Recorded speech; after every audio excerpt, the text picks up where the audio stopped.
Talk to your aunts. So? I hear your grades stink. You don't look healthy. Eat a roll. Eat a roll. Eat a roll.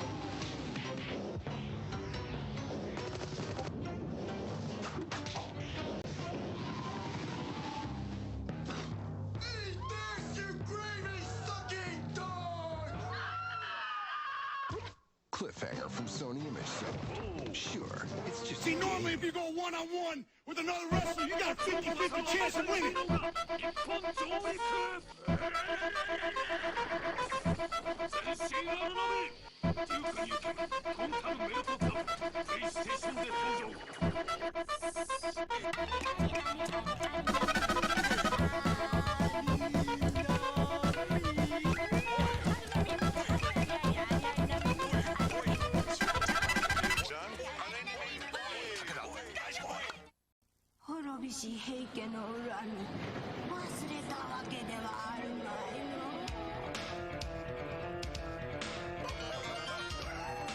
PC エンジン限定等まで何個この惑星の住人は主役と脇役に分けられる。言うまでもなく大多数が脇役だ。しかもこの惑星では Let's get on with it. Huzzah. やりすぎ空気が読めないとまずい。ガッツあるな、お前。缶コーヒーのボスレインボーマウンテン。今度の新型爆弾ってさ、蹴るとね、蹴ると5人対戦バトルアクションボンバーマン93ドカーンと登場 by Addison. Death from above. Chaos below.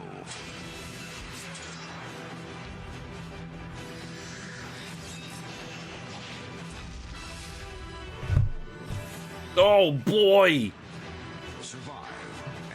New brown can. I changed my name. I figured I'd just rip the band-aid right off. I couldn't tell anybody. I couldn't focus test because somebody could steal it because it was such a good name. How's it going, Credus? A graphic adventure game has never been so easy. Using the award-winning Oh man. Walking, talking, taking is as simple as pointing the cursor and You guys ready for Hilderica Chapter 7? Besides people who have already read it, I know you exist. Storytelling experience that includes logic puzzles, complex I figured out your plan, Bug. splitting humor. I know. I puzzled it out. You can't fool me. Sets new standards for Sega Genesis. No, I tried to keep it 100% hush-hush. Only Midnight knew. Did you ever see that movie? Craziest Easter egg in RE9, a cabinet that had a bunch of Capcom games in it, like Mega Man 8, Street Fighter Alpha, Resident Evil 1, and a Sega Saturn. I did see the Sega Saturn. We're still doing that. We are playing a new game for Amiga April, no less. It's Amiga April. And we're playing an Amiga game that Shilerai voted for. The timing is impeccable. Impeccable timing. Oh, you thought they took me out? Nah, the new URL should be right here. Actually, I need to fix my socials too. Actually, no, wait. I don't think I need to. Although my channel is now called CTA VOD or CZA FODs, which is funny because it wouldn't let me change the name to Cyberzerker Alpha on YouTube, but it would let me change the URL to Cyberzerker Alpha, just not the name. So the URL is Cyberzerker Alpha, and the name is CTA or CZA VODs. I'm gonna have to get used to this too, guys. I'm gonna have to get used to this also. Aren't they supposed to rescue us? I finally had somebody asking the real questions about Hilderica, like how did the Skyclad cook? It was all planned. What's Skyclad culture like? It was funny because he was trying to frame it like they were human. And I thought that was kind of adorable. I thought it was cute. because I had like a straight answer for everything and he finally stopped asking. I finally just told him, it's better to just read the book. I mean, she'll describe it better than I can. I'm glad people are trickling in despite the name change. I was actually really afraid of that. Adrian, welcome in. Oh, really? One of the links in going live on the... Oh, it still does? Oh, no, the going live link isn't working. I'll fix it. I'll fix it right now. Return alive from Aconcagua. Give me a second. I'm surprised that I completely forgot about StreamCord. I completely forgot about StreamCord.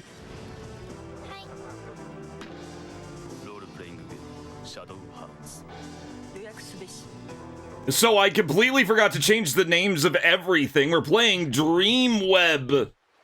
There we go. It should look good on going live now. Of course it'll be different from now on. Luckily everything else updates with this. The only thing that didn't update immediately with the stream was DanaBot, and that was a very easy fix. I just had to change the usernames. Oh, now you fucked up. Now you fucked up. Now you fucked up. Cyberzerker. You have Yeah. fucked up. I've been wanting a new name for quite some time. Funny story about the Cybertrucker name. I kind of stubbornly held on to it. My original username was Video Game Talking Show, which I changed to VGST Alpha, and I didn't really like VGST Alpha because it felt too, I don't know, generic or something. So I came up with Cybertrucker Alpha right before, and I had already changed the name, so I was stuck with it. Right before the fucking Cybertruck reveal, or at least right before I knew about it. And I was like, son of a bitch. But I couldn't do anything because I was already growing an audience and I already had the channel name and I had to wait half a year. And people were okay with it, so I was like, all right, fine. But then people started calling me Cybertruck over and over. I was like, ugh. But I kind of got over it for fucking 4 years. Ralph_124C_41 has joined the convoy. What's this? He's not even a trucker anymore. I'm still a trucker. Who's going to deliver the shipment of these retro games? I'm just a berserk trucker now. Disappoint. I know. I know. It's such a tragedy.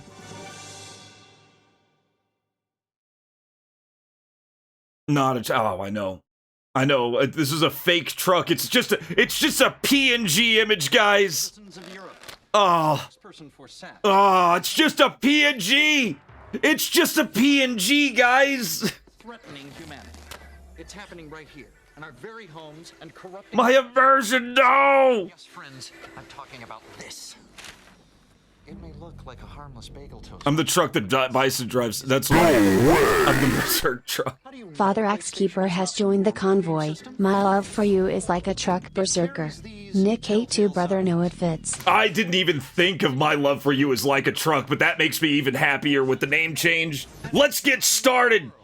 New intro, kind of. I had to use a bunch of the old intro.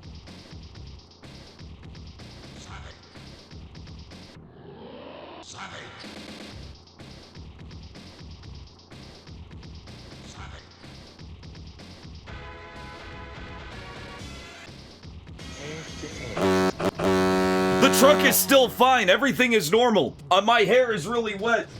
And my fucking... Give me a second. My fucking green screen. I was so late that I forgot about the green. Here's all my fucking laundry that I had to do. Ah. Should be good. I think it's straight. I think I've gotten the pattern down with the green screen. Also, Soggy Zerker Alpha. Good evening, ladies and gentlemen. This is Cyberzerker Alpha. Oh, I'm gonna get used to that.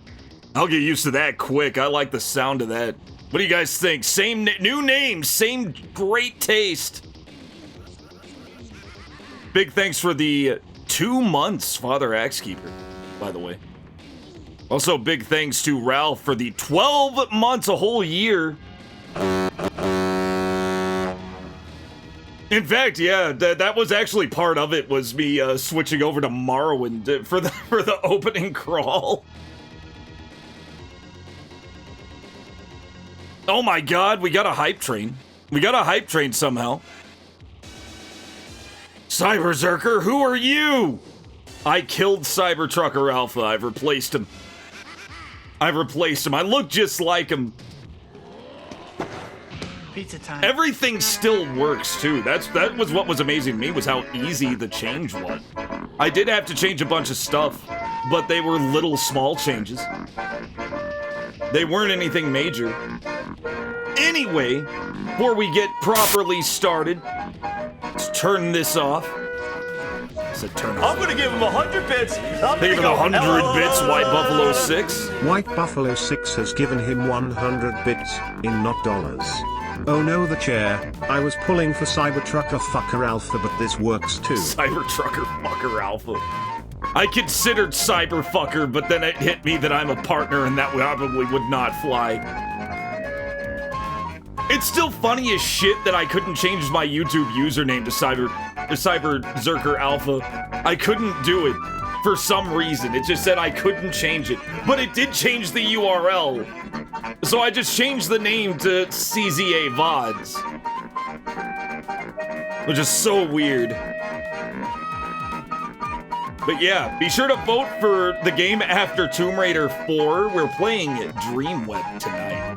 And DREAMWEB is something of a story time. I'm also very late, so we'll be having 2 story times very quick succession because Hilderica Chapter 7 is dropping. I still have book. But right now, we're playing DREAMWEB.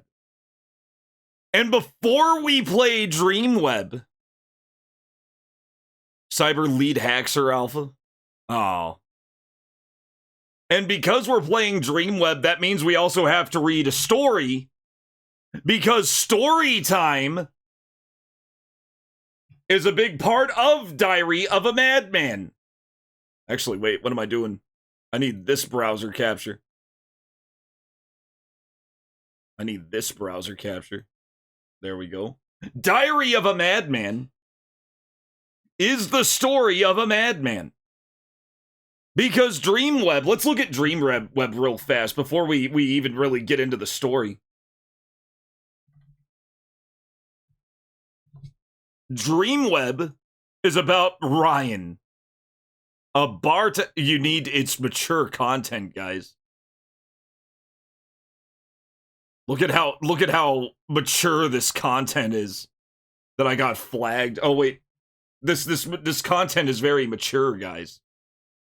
I actually got flagged for mature content. It had a little censor warning because of this guy here. Probably. He's way too hot for TV. DREAMWEB is the story of a man named Ryan and a bartender from a dystopian future who can't sleep peacefully. His nights are sequences of nightmares and strange dreams, days with frequent blackouts and strange visions, until one night a figure in a monk... Wait, why am I reading this? I can read the back of the box. I could just read the back of the box. Why am I reading that? Okay, this is the back of the box here. Let's take a look at the back of the box.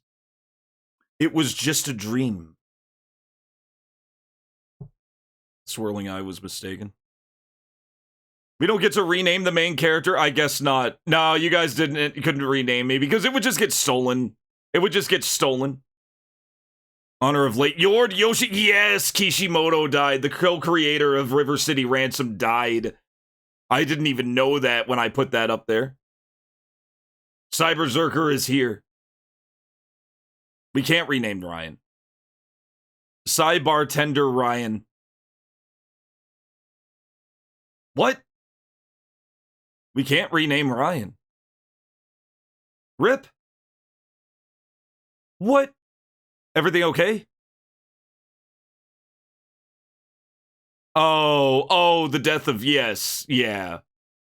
The death of Yoshihisa Kishimoto, the co-creator of River City Ransom, and also the co-creator of some other stuff, passed away. At age 64. Huge rest in peace to, yeah. I didn't sell the truck. The truck is right here. The truck is right here, guys. The truck is right here. The truck didn't go anywhere.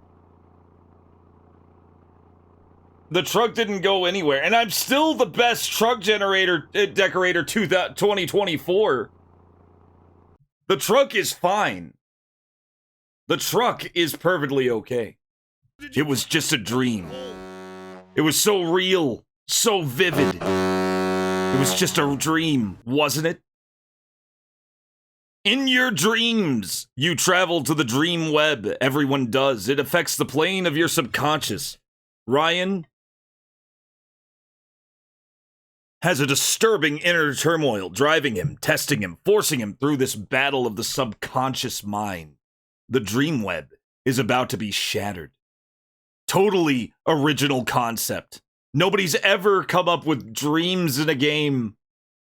Precision graphics and 4,000 frames of stylish animation. Chilling combat sequences. Haunting narration throughout with distinctive character voices played by professional actors? This might not be... This may or may not happen, I'm not sure. I'm not sure if this is voiced. If it is, great. If it's not, I'll read it. Movie soundtrack with superb sampled sound effects making DreamWeb the most atmospheric adventure ever. Read Ryan's story in the enclosed Diary of a Madman. Diary of a Mad? There's a little question mark there. Man. Explore hundreds of meticulously detailed locations. A perfect fusion of science fiction and the dark mysteries of adventure gaming. The dark mysteries of adventure gaming. This ain't your dad's video game. This is an adventure game. The dark kind of game. Here is an excerpt from Diary of a Madman. Monday, April 9th. The clock keeps going round. It won't tell me the time. Santa Claus gave a gun to me. Let loose the puppies of war. I died last night. Open your mind and take a journey into the future of adventure gaming. Truck is just a little more angry. Yeah, it's fine. Diary of a Madman. We're going in. We're going in raw. We need some music. We need some music, though. Oh, God. Is page width really worth it? Do this. Let's give it a little bit of space. Yeah, it's all handwritten. This is going to feel awesome to read. This is all good. This is going to be awesome to read, guys. We also need some music for this. We need some dark... We need some dark music. What kind of dark music do we need? We can't just watch Conquest, even though Conquest is awesome. We can't just watch Conquest. We need some good... Fuck it. Amiga Dune soundtrack. The Amiga Dune soundtrack. On loop.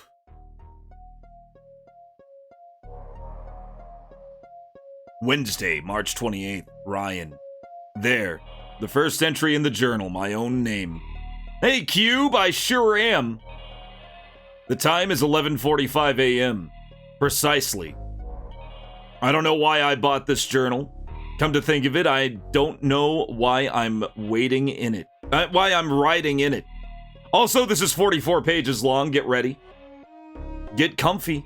Melpo, Cube, welcome in. Interesting arts. Yes, the left image is an image from Frank Frazetta's Castle of Sin. The middle painting is a portrait of Julie Bell, painted by Boris Vallejo. Boris really loves his wife, who is also an incredible artist in her own right.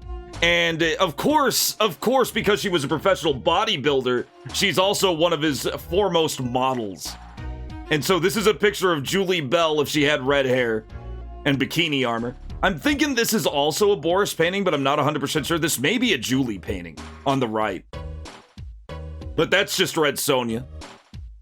Oh, yeah. Oh, man. Yeah, no, like Julie Bell.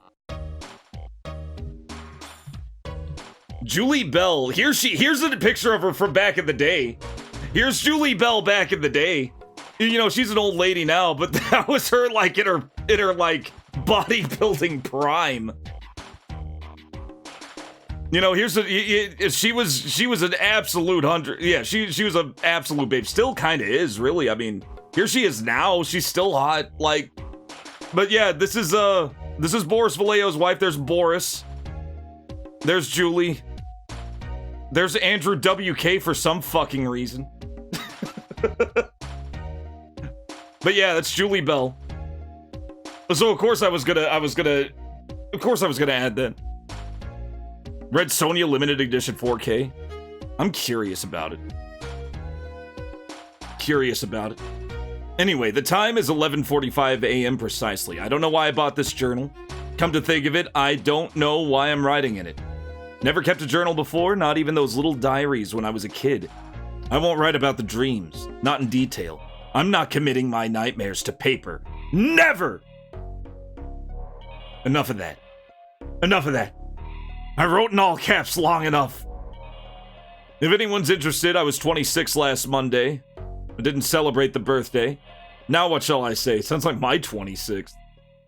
Am I writing this in my neatest hand for myself or someone else? This is his neatest hand, guys. Eden, perhaps? No, not Eden. I love her. At least I think I do. But I wouldn't want her to know all my secrets. Am I penning this for myself? Yes, in part. But only in part. To someone not there. Who will maybe read this in 50 years when I'm dead. Okay, sorry, it's kind of hard to read this. Holy shit. Or even for a stranger's eyes in a remote future epic. Is it epoch or epic? 10, 20,000 years from now. When I'm a nobody of ancient history, one more item on an archaeological list. Who are you, anyway? I wonder what you're like, reader. Is it epoch? I thought it was epoch. I've heard epic and I've heard epoch. Tupac. No poc. It's... No, wait, E. I think E is just... I mean, EA is no. EA is no. What is E again? Good? Good Poc. E is good. Tupac. Rhymes with Ewok. Yeah, I figured it was epoch. I always thought it was epoch. I've actually heard people call it epic, though. Like epoch. Funny. I hadn't meant to wander off like that. Damn, my first mistake! And I was on the second page. As I was saying, let's start with today. I was browsing through one of those old curio shops in Rackham Lane, looking for, well, nothing in particular. When I saw this old dark green, I saw that as Double D, and I was excited. I saw this old dark green leather-bound journal with an embossed pattern drawn on the side in a faded golden color. You mean like this? It is faded gold right there. Faded golden color. What is it they call that fancy pattern? Patterning. Tooling, I think. I think he said tooling, I think. Whatever. The book lay there on the back shelf, smelling slightly musty, as old as the century. The off-white pages inside, like old snow, begged to be covered in marks. I recall the journal was beside one of those glass globes that whirl up a snowstorm when you shake them. Jeez, why did I bother to slip in that little observation? Who cares? I'm still not sure why I bought the journal. But then, we all do things for no good reason almost every day, don't we? Or is it just me? No, I don't think I'm that unique. Snow globe. Did I say snow globe? Yeah, glass globes. Yeah. Yeah, he never said snow globe, did he? He just forgot the name. He just forgot. It's kind of like in that episode of Mr. Man Between where he's like, you know, the unicorn made this, you know, that weird sound horses make. You know, kind of like that. People forget shit. He had a brain fart. Ryan loves snow globes. How's it going, Grace? Mr. In Between's awesome, by the way. It's a very good show. I got a pen to go with the journal, one with a nib that you stick in an ink bottle. Hello, Traditional Grace. I am Cyberzerker Alpha now. I like it better. It feels so good. Never being called Cybertruck again. God. I came up with the name first, I'm pretty sure. It must have been in the air. It must have been in the air. Because, like, when I came up with the name Cybertruck, it literally, that fucking announcement hit right after I changed it. Or at least I got news of the announcement right after I changed it. Yeah, that's not the main reason why. The main reason why is because of my book, Hilderica, A Tale of the Wilds. Hilderica, A Tale of the Wilds is a sword and sorcery book about a superhuman barbarian, nude barbarian, culturally nude because they effectively never needed to evolve, her people, and therefore they never needed clothing, not even for things like status or even pride purposes, or even vanity, really. They don't even have vanity. They're weirdly sinless. Which makes sense, considering what they are and how they were made. But anyway, I wrote a sword and sorcery novel, which officially makes me a sword and sorcery novelist. So I figured now was the time to change my name to something a little more barbarian-related. Anyway, I got a pen to go with a journal, one with a nib that you stick in an ink bottle, an old-fashioned pen for an old-fashioned book, or like maybe a quill, or maybe even one of those fountain pens. Out of character, Eden would say, if she knew Lewis, he's a friend of sorts, would say the same. Shows how much how even lovers and friends know about you. I'm supposed to be this streetwise. Live for the moment guy. You made a second error. Whatever the hell that's supposed to mean. Wait a second! Wait a second! Started life? Give me a second. I'm gonna write down every crossed out line in this. Started life. What do you bet there's gonna be a whole fucking sentence in this? Some common street tough. A naked sword and sorcery book. Yeah, that's too hot for Royal Road, which has literally published porn and given it awards before. Apparently, cultural nudity is more risque than actual porn among high schoolers, according to Royal Road's incredible standards.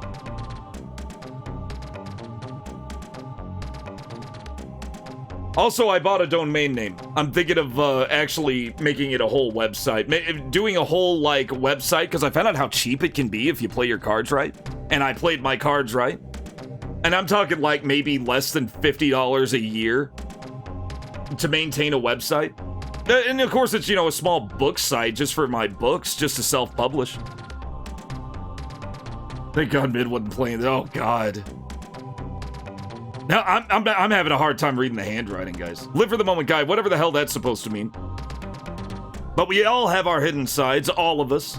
No, scrub that last thought. I just remembered a whole batch of creeps that have crossed my path over the years. They didn't have any hidden sides.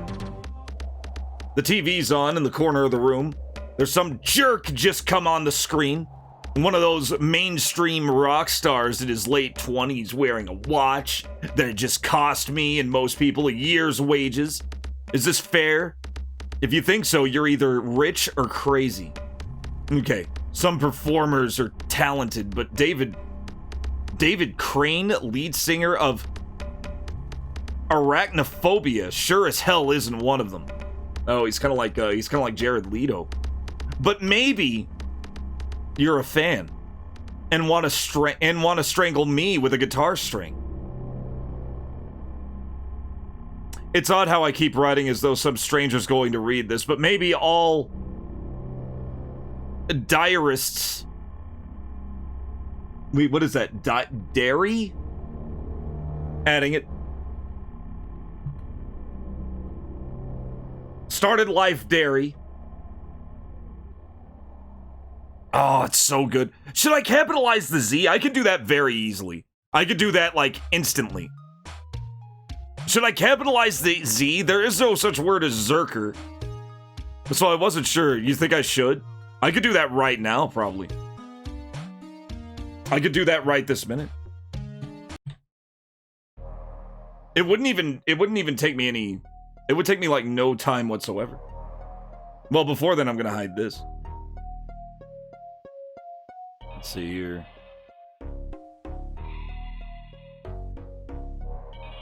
Alright. Give me a second.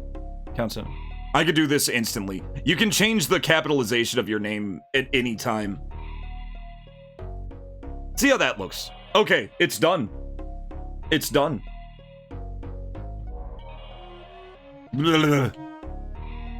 Well, maybe you gotta refresh. I think I have to refresh. May have to refresh the chat, I'm not sure. Yeah, no, now I see it. I like it with the capital Z. I may change that. Yeah, that is better. It does look better. It does bring that C's, it makes that CZA pop. Anyway. Oh yeah, that looks sick. Yeah, I'm keeping it. I should have known the capital Z would have worked. But I figured that was an easy thing to fix. That was an easy change. You can change whatever capitalization in your username you want at any time, which is really cool to Twitch. It's odd how I keep writing as though some stranger's gonna read this. Wouldn't know, I'm new to this game. Diarist. Well, it's late. There's nothing on the box and the bed looks inviting. Last night I dreamt that I murdered a man. Strange things, dreams. Oh, you talked about a dream he had.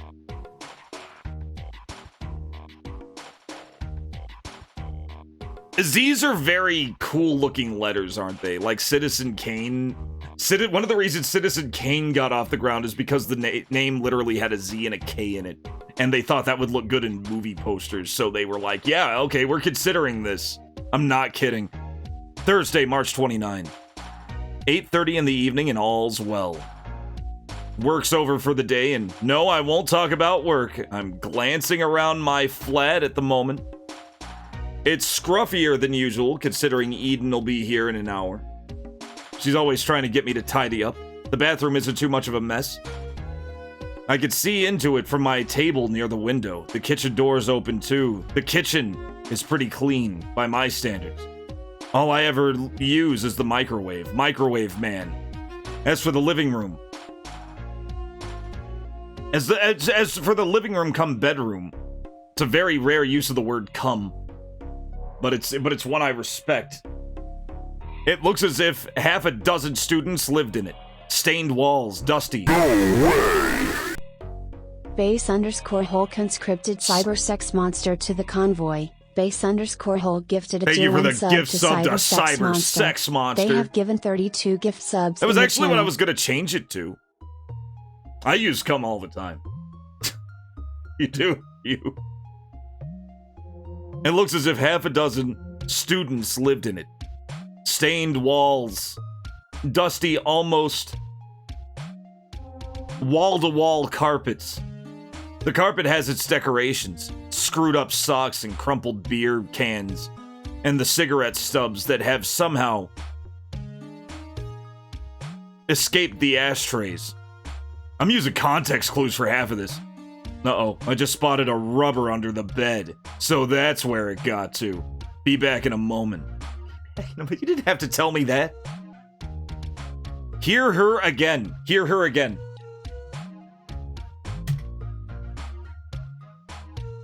Hear her again. I'm typing in every every crossed out word to see if there's a secret message. Here again. The flat's got a lot tidier now. Sorting out the rubber got me going on the rest of the place. Is something wrong with you that you can read that? Cyber sex monster's your spirit animal. I know. If only I could. If only Cyber Sex Monster didn't choose my new name for me. Oh, you can decipher Dr. Handwriting? Yeah, Dr. Handwriting is basically just squiggles. Eden is coming round after all. I can read it because my handwriting is worse than this. I actually have worse handwriting than this guy. Eden is coming round after all. I kind of have like a Ralph Steadman's handwriting. If you've ever seen Ralph Steadman. Like Ralph Steadman, this guy, the guy who did the, you know, like this is his handwriting. And I saw a lot of kinship with that. Because this is basically my handwriting. It's shit. It's absolute shit. Eden is coming round after all. Got to show willing.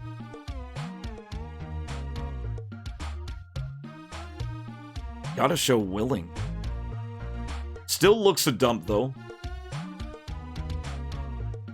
Oh, like she was willing to go to the house because the place isn't as bad. She won't be wildly impressed. I never understood what she sees in me. She's definitely upmarket. You should see her apartment. Plush, plush, and more plush. You can tell she's in a...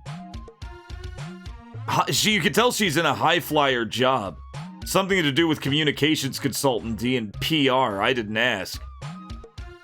She's always going on at me to get a proper job. Has no one told her there aren't that many jobs around? Serving booze in Sparky's bar isn't my cherished vocation either. That's it. I've said it. I'm a barman. And Sparky's my boss. Sparky is my boss. Oh, my Sparky. Okay, is a crossed out word. My boss is an overweight, hairy slob. The type that walks around in a string vest. What the hell's a string vest? You know the kind? Yeah, sure you do. No, I don't. Yeah. Standard and cursive handwriting actually more common than... Yeah, for sure. Hey, thanks, Kami Lasorda. Yeah, I'm liking it. I'm liking it. It's gonna be Cyberzerker Alpha probably from now on. I don't see myself changing my name ever again. I may change it to Sparky, my boss. Cyber Sparky Alpha has a nice ring to it. Give it 6 months. You know the kind? Yeah, sure you do.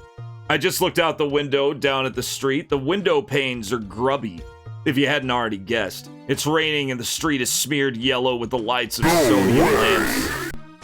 Fish Cult with the 16 has joined the prime convoy. months. CTA Gigawatt CTA Duke Cyberzerker. What is best in life? To crush your enemies, see them driven before you, and to hear the lamentation of their women. That is good. Thank you for the 16 months, Fish Cult.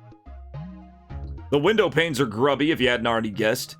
It's raining, and the street is smeared yellow with the lights of sodium lamps. There are a lot of figures in raincoats down there, going somewhere or nowhere. I read once that most people live lives of quiet desperation. Cyberlurker Alpha. Of quiet desperation. Could be true. God, this flat's empty without Eden. But she'll soon fill it with her perfume, her voice, her presence. Her booty! She promised she'd stay tonight. I could see her now on the bed, pale and smooth and slow and easy, her back hair long and lazy on the pillow. I know it's black hair. When she's naked, she has the eyes... Whoa! Not the best thing to add to when she's naked. Then in the morning, she dresses for work and she's someone else. Good lord. Probably not the best phrasing there. Sometimes I love Eden. I know what he's talking about. Maximum potential. Like, sometimes a grown woman will have, like, this look on her face when she's really turned on. And that's what he's talking about. I wouldn't call it that, but I think that's what he's trying to describe. Sometimes I love Eden, sometimes I don't, but when she's not around, I always miss her. I reckon most people are like that. But shut up, Mustang, damn it. Shh. You see, you know these things, Mustang. When you reach maximum potential, you need to fucking Dolph Lundgren. Fucking Dolph Lundgren. I thought he was actually being kind of cool writing that and letting people know that maybe work out a little, you know, just work out a little. I don't know. You gotta find your maximum potential. Sometimes I love Eden, sometimes I don't, but when she's not around, I always miss her. I reckon most people are like that. Well, I'm not writing anymore today. Signing off. What was with that shit on his mouth? What was with that stuff on his... Like... Now, give me a second.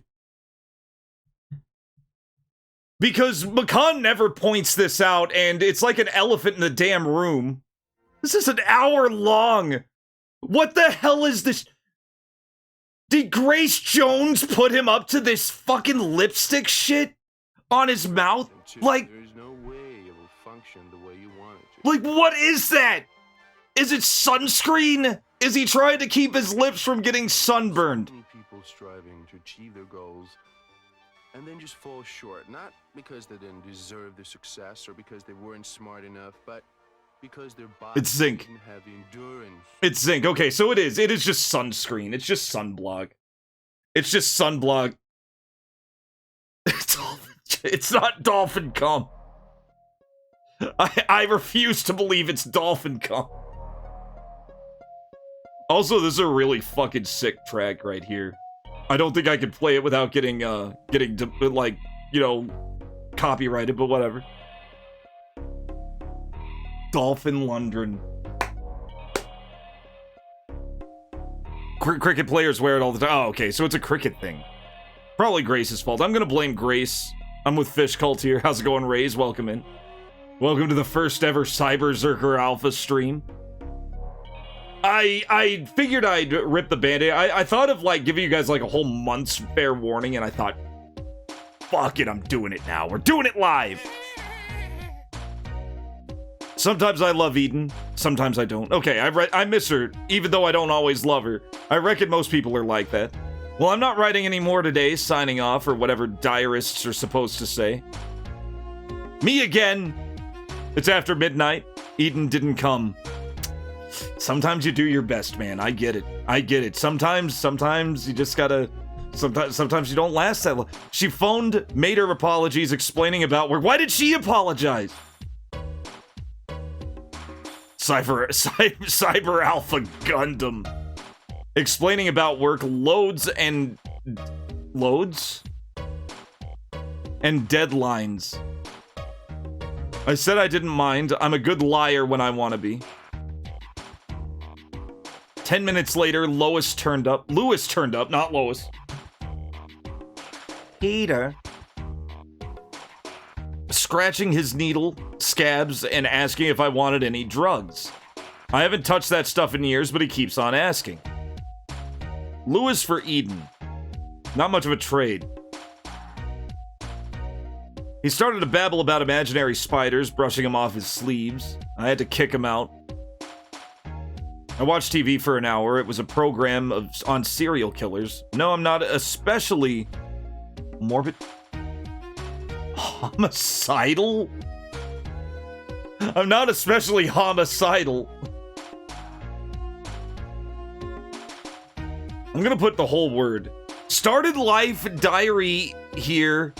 Her again is homicidal. It actually is making some kind of sense.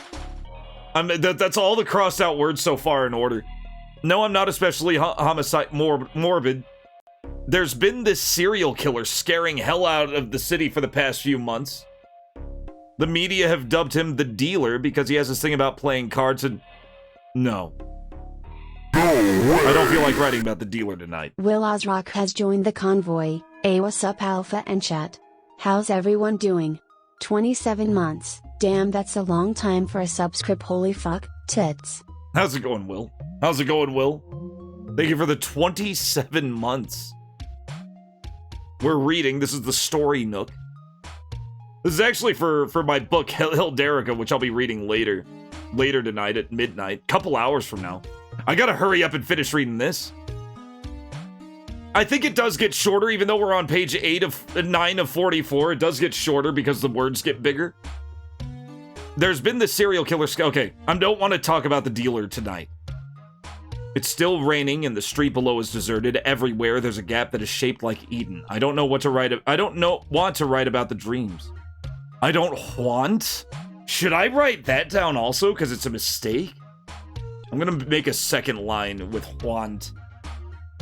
I don't want to write about the dreams. I've been staring at the bed. It's not inviting tonight.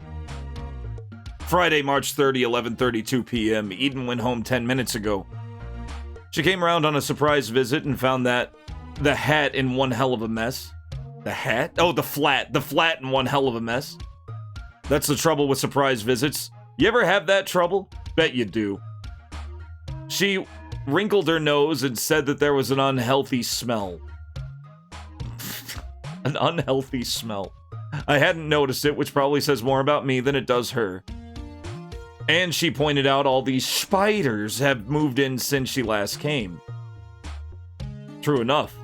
A fair number of cobwebs have sprung up in the corners. But spiders keep the flies and bugs down. I know! I've said that too! Well, that was my excuse. She let it go without a fuss. I love Eden. Yeah, spiders are great about shit like that. I love Eden. She told me that her parents intended to christen her Eve, but decided on Eden, less common. Never knew that. I like those little details. The sex was okay.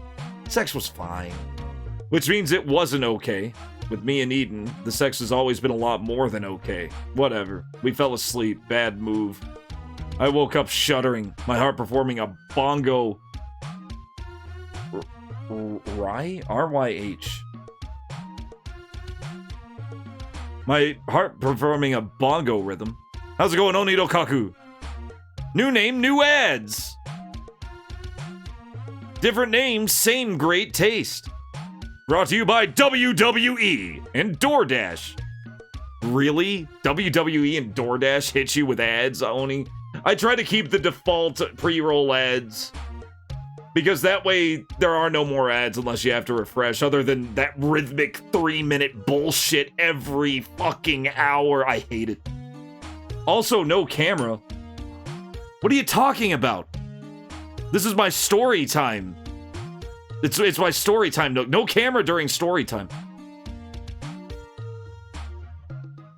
Yeah, it was a side ad that kept my stream on. Yeah. I woke up shuddering, my heart performing a bongo rye rhythm. Eden just stared at me with big, scared eyes. She said I'd been talking and screaming in my sleep, talking about God and the devil and the 7 sleepers and the woman I was murdering. Jeez, no wonder Eden was frightened. Somehow we kept... Look at how fast his writing's getting. He's like writing so fast, he's freaking out about what he just said.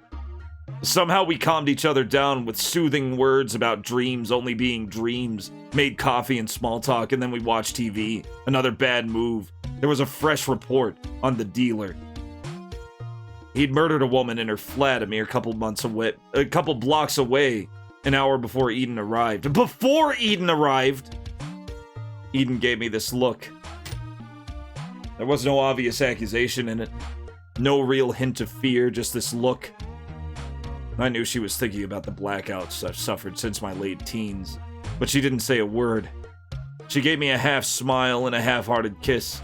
Then, I was looking at a closed door and listening to the clack of her heels receding down the corridor.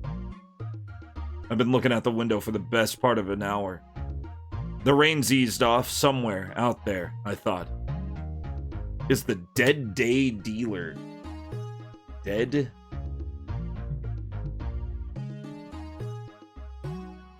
Then I started to wonder about the 7 sleepers. I'd read about them a long time ago.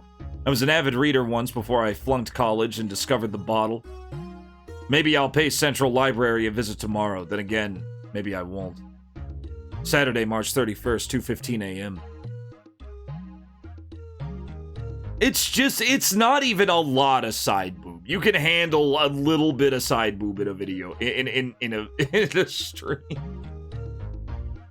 Okay, it's not Saturday anymore by the clock, but it feels like Saturday, all right?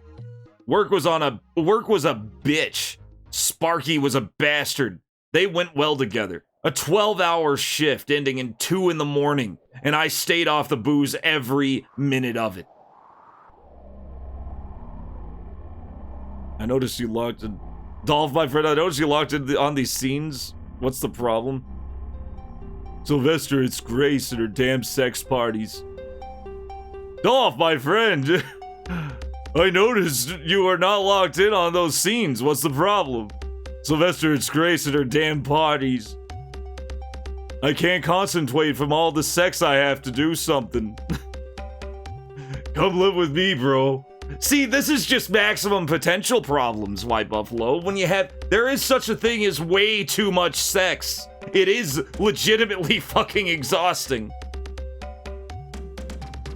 You got a 1-day suspension, Efremi. What the fuck is with Twitch lately? They went well together, a 12-hour shift ending in 2 in the morning. And I stayed off the booze every minute of it. But Sparky was on my back all the way, writing me about my attitude. How I washed the glasses. Basehole also got banned for a week for making a joke about how French video game writers write fucked up shit. It was a joke. It was an obvious joke. Oh god, yeah, Brokeback. You're not bro. The exhaustion was a big part of it for me. I was out of shape. They went well together. A 12-hour shift ending in 2 in the morning, and I stayed off the booze every minute of it. But Sparky was on my back all the way, writing me about my attitude. How I washed the glasses, every damn thing. I bit my tongue and took it. I need the money. I called Eden 5 or 6 times from work, and Sparky wasn't looking and left messages on her answer phone. I think I need Eden more than I love her.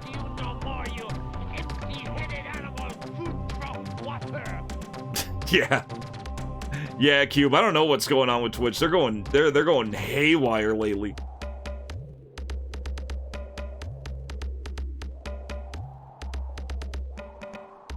It was valid. It slipped your mind that the album cover had see-through clothing. Oh. Oh no. Is that why? That's probably why it was only in 1 day. Yeah, nipples are a no-no. If they're, like, human. Apparently anime nipples are fine. I don't know, though. I need Eden more than I love her. I've been thinking about religion. The dealer didn't kill anyone tonight. Never went to the library. Dread Breadcrumbs! Thank you for the follow. Sunday. Dealer didn't kill anyone tonight. I never went to the library. I've been thinking about religion. Sunday, April 1st, 11:20 a.m.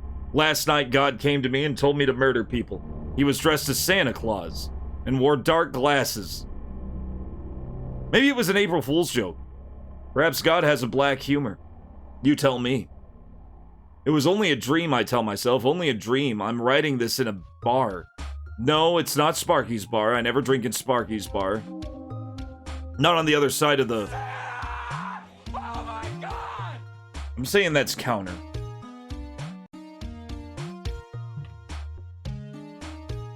I'm saying that's counter. Anyway. I've downed my first whiskey of the day. I'll be drunk soon, I hope.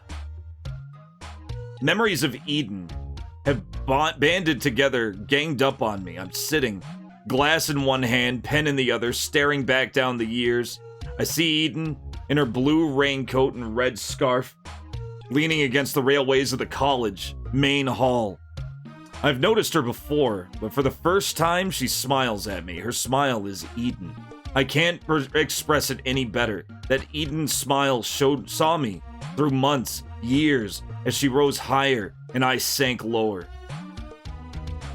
If only I hadn't had those blackouts. There I go again. Excuses, self-pity.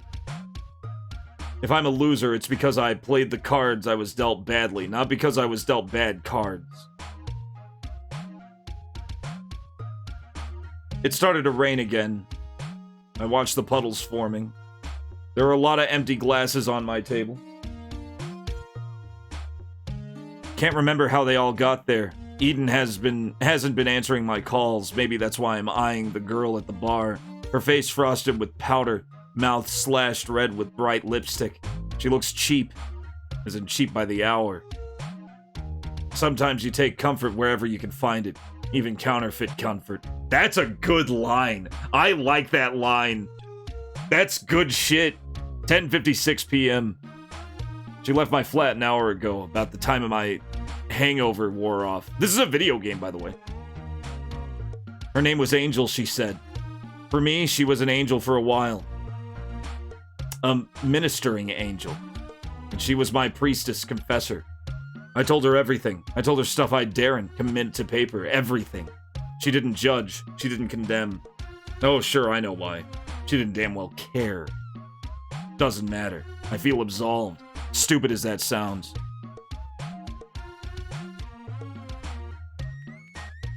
You thought artistic nudity was still a thing? Yeah, right?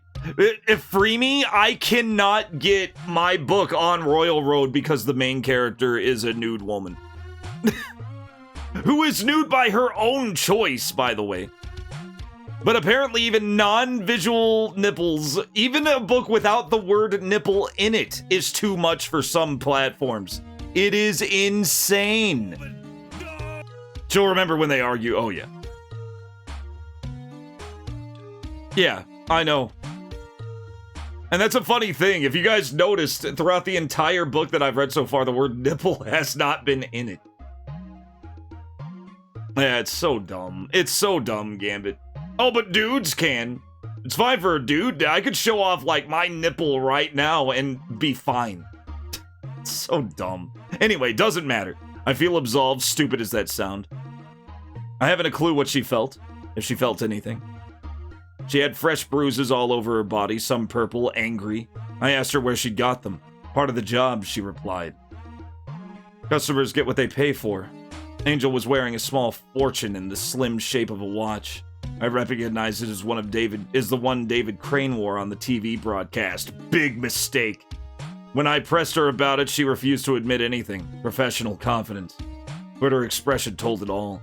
The watch was from Crane, rock idol and darling of the chat shows. Chat shows. Remember, this is the future.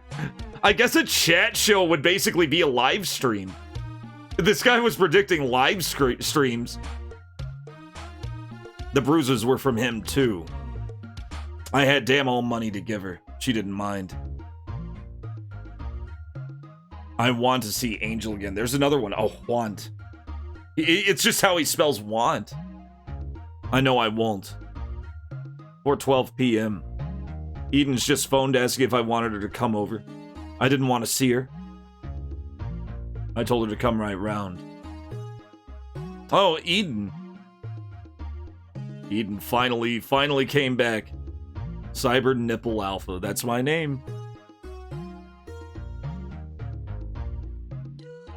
It's very weird. Now, though, the problem with the modern algorithmic thing that's going on with entertainment especially is that it's run by a bunch of suits who are worried about one thing and one thing only.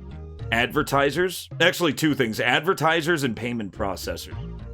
If anything might even slightly threaten it, then they freak out. Full-blown porn is an exception, provided it is contained and easily contained as full-blown porn.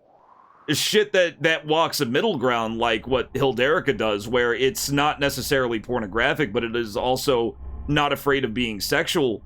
That's where they get very concerned, because that's very threatening to that business model and that fucking insane algorithmic dopamine farming they're doing. The business, like, basically the entertainment industry has taken a very creepy tactic lately that I don't like at all. It used to be, like, in the 70s, if I published this book in the 70s, somebody would have picked it up instantly. Instantly.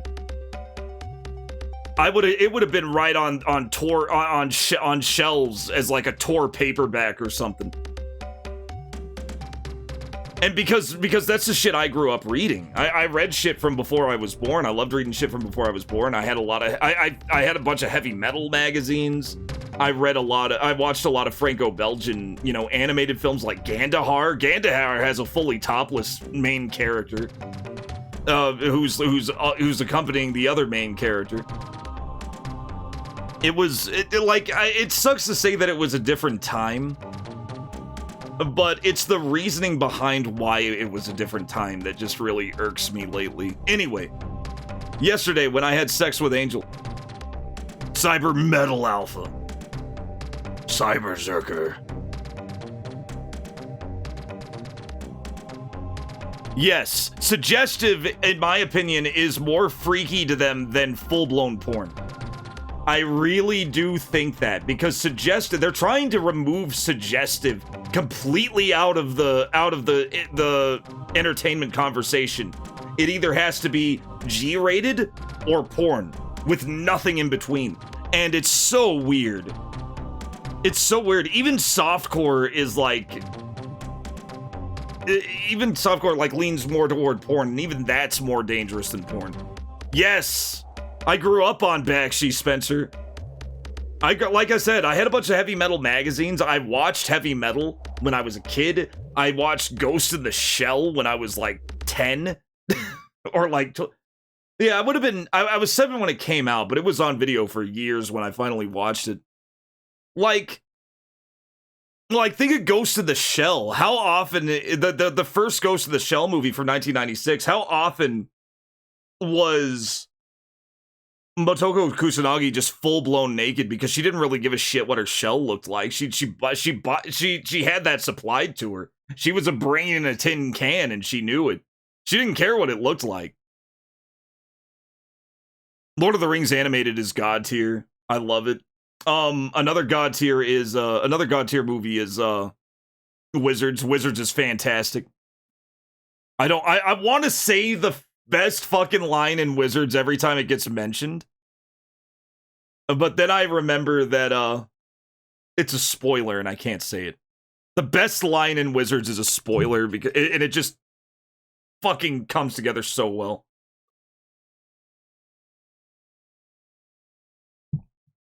Yeah, he wanted to name it War Wizards, but was asked not to. The hell? Okay. Wow, there's just a huge power gap in this soundtrack. Wanted to name it War Wizards. Yeah, he was asked not to by George Lucas because George Lucas had come up with Star Wars. And he didn't want to compete with somebody with the name with another movie releasing at the same time that also had the word war in it. He was like, "Ralph, could you maybe swap that maybe shave a little off the top there?" And Ralph, being a cool guy, was like, "Sure, George." Fire and Ice is fucking incredible.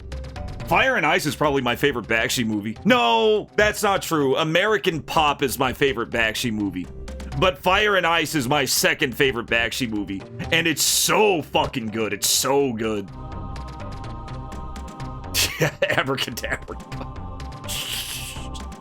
They gotta see it. They gotta see it happen. I gotta delete it.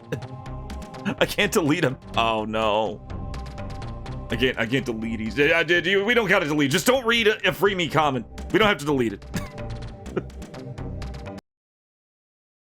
Oh my god, could you imagine heavy traffic in this day and age?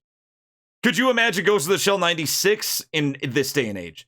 Remember, these are not offensive films, by the way. These are not considered offensive films to this day. Yeah. But certain people on the internet would flip out, and those people should not be listened to, as far as I'm concerned. As far as I'm concerned, they just shouldn't be listened to at all. Because they're just farming for drama and attention. And back before we had social media, people were you know, freaking out over the same things for the same reasons, but nobody gave a shit because they weren't, you know, bullhorning on the internet. Fritz the Cat. Oh, big example. Fritz the Cat got a full-blown X rating, and I don't think it was deserved. I don't think it was a deserved X rating.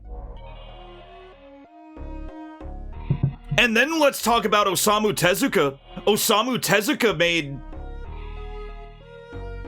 one of my favorite intros to a movie ever.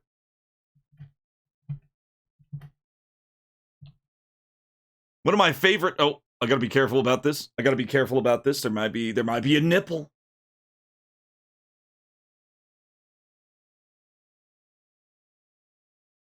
Yeah, I think here it is. It's got a really catchy opening, too. He made 1001 Nights, and they call it the first hentai to this day, which is bullshit. It's not hentai. This is not a hentai film. It's just not afraid of talking about sex. It's also got this sick music.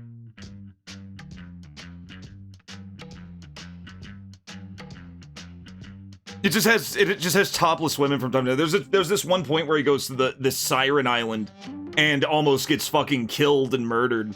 And, you know, they're all naked because they're tempting, you know, sailors to go to their island.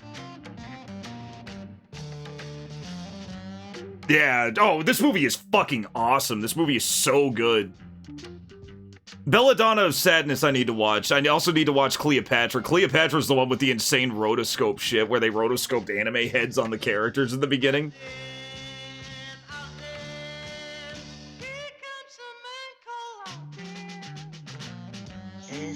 It's so catchy. You guys can probably barely hear it.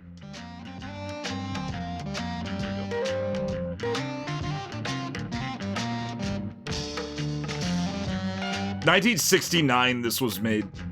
It's just a dude just Chad striding across the desert. A humble water salesman named Alden who ended up becoming he's known as Aladdin, but he was called Alden in this. I love rotoscoping.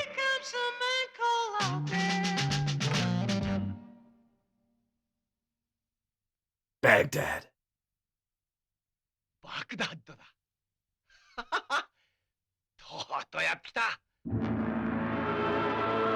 And then it starts playing this like Cecil B. DeMille music. It's so good. That movie is so good. Osamu Tezuka fucking wrote it and produced it. And they called it the first hentai, even though it's not a hentai, it's just a very adult film. It's just a very mature film that told actual stories and had actual character arcs and actually had something to say. It was so good. Baghdad. Yeah, it's not hentai.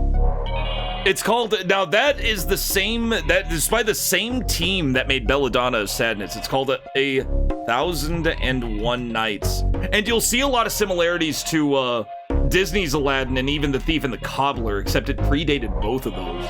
Even Thief and the Cobbler, even though he came up with Thief and the Cobbler before 1969,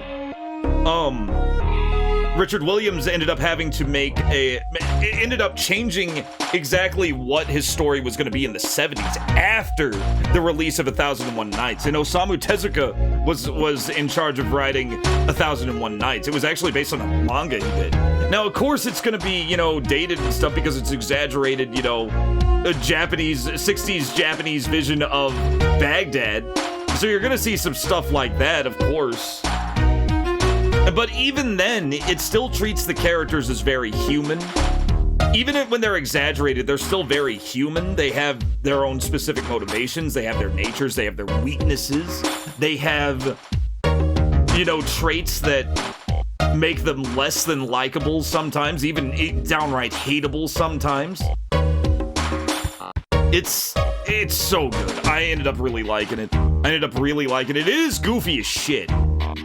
I mean, it does do silly cartoon stuff, but I enjoyed it. I liked it. Anyway, yesterday when I had sex with Angel, I hardly thought about Eden. I don't love Angel. Last night when I made love to Eden, I thought about Angel all the time. I love Eden.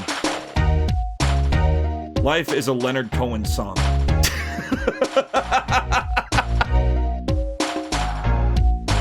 Oh shit, I need to turn off this music because the music is so loud.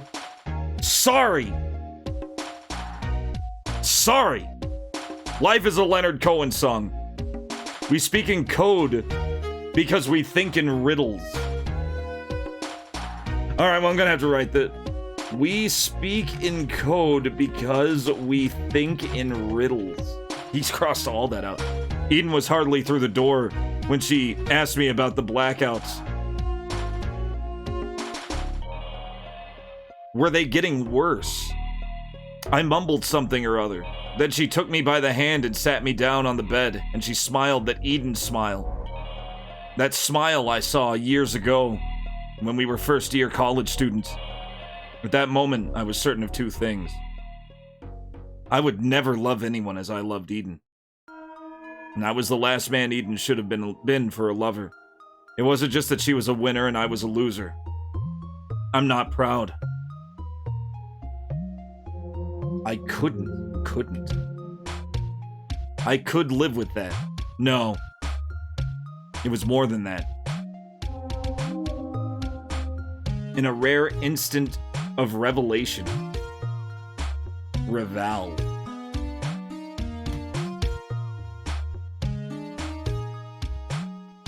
Yeah, the two women definitely are biblical names. They are biblical names.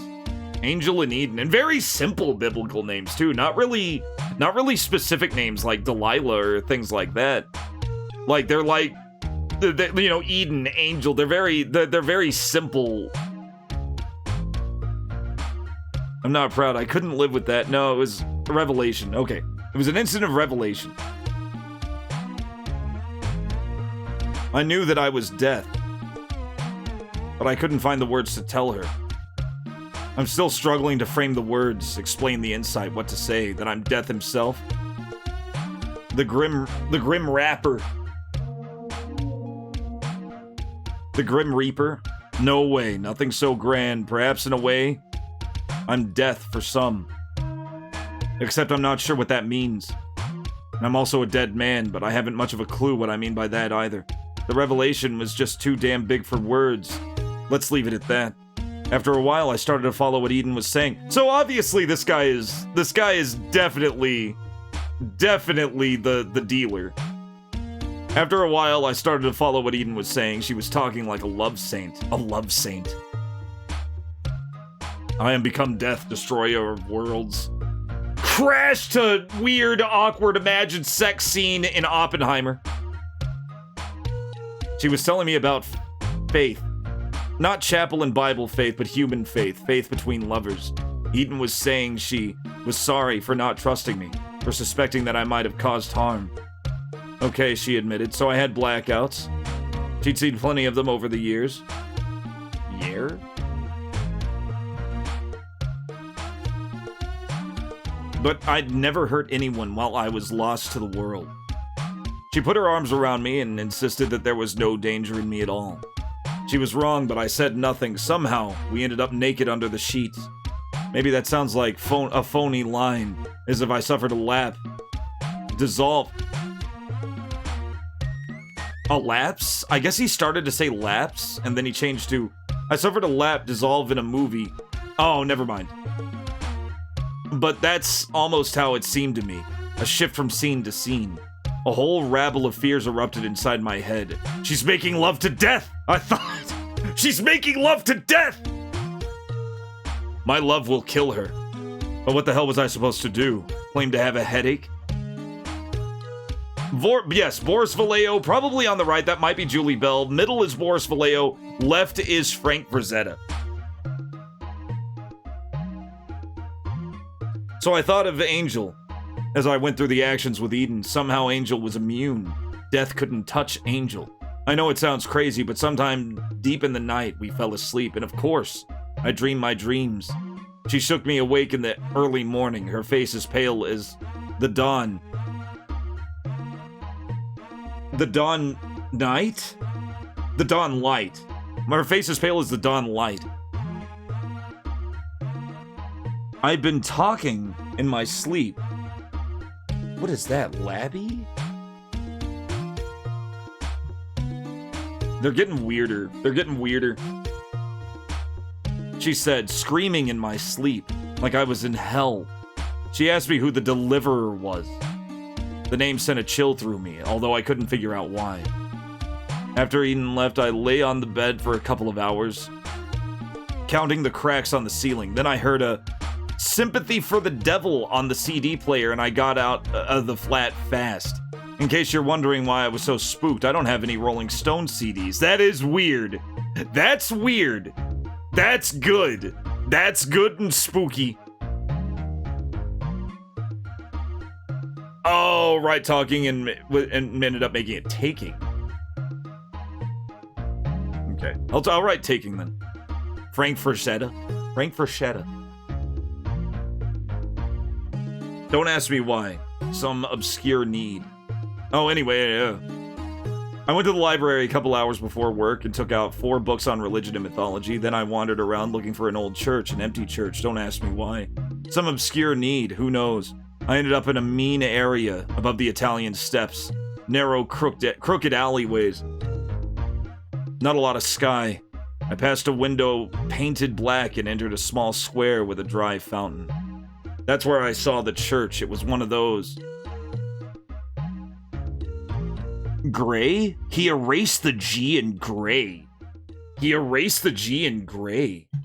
I'm typing gray in for that. That's weird. One of those gray neo-Gothic buildings with stained glass and the tall tapering windows. The sign was the Norse for wear and weather. Saint Septimus. Oh, was the worse for wear and weather. Saint Septimus. I walked up to the door, almost went in, then turned and walked away. When I finally arrived at Sparky's, he gave me all kinds of hell for being an hour late. Can't blame him for that, much as I loathe the creep. Next time, even 1 minute late, I get the sack. Won't break my heart. Haven't read the library books yet. I watched the TV. The dealer didn't kill anyone today. I'm afraid to go to sleep.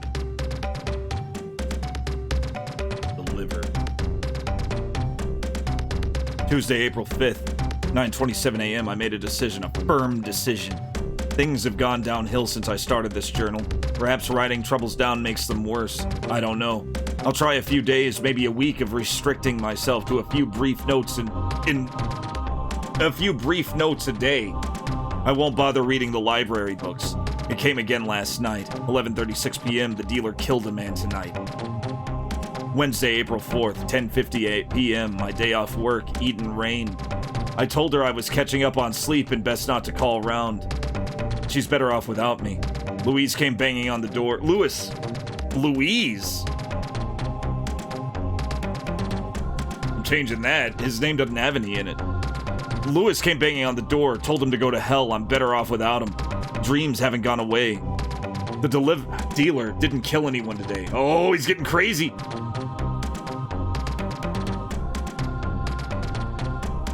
He's getting crazy. Tuesday, April 5th, 11:26. Didn't sleep last night. Broke a glasses at work. Broke a glasses? But Sparky wasn't around. Eden phoned. Told her I was busy. No murders. Am going to stay awake tonight, too. Louise deliver glass... Okay, let's read the text so far that got crossed out. Started life diary, hear her again is homicidal. Ride dead day counter, we speak in code because we think in riddles. That was all one big sentence. Where couldn't Raval rap yer taking gray? Deliver Louise deliver glasses too. I'm going to stay awake tonight. That's not unhinged as fuck. That's not fucking crazy. Friday, April 6th, 11:15 p.m. No, 11. Oh, 11. 11. Fucking no. 11. 12:15 p.m. Stayed outside. Stayed awake. Haven't read Lerb books. Eden rang. Told her to leave it for a few days. No murders, must sleep. Something's happening to the electricity.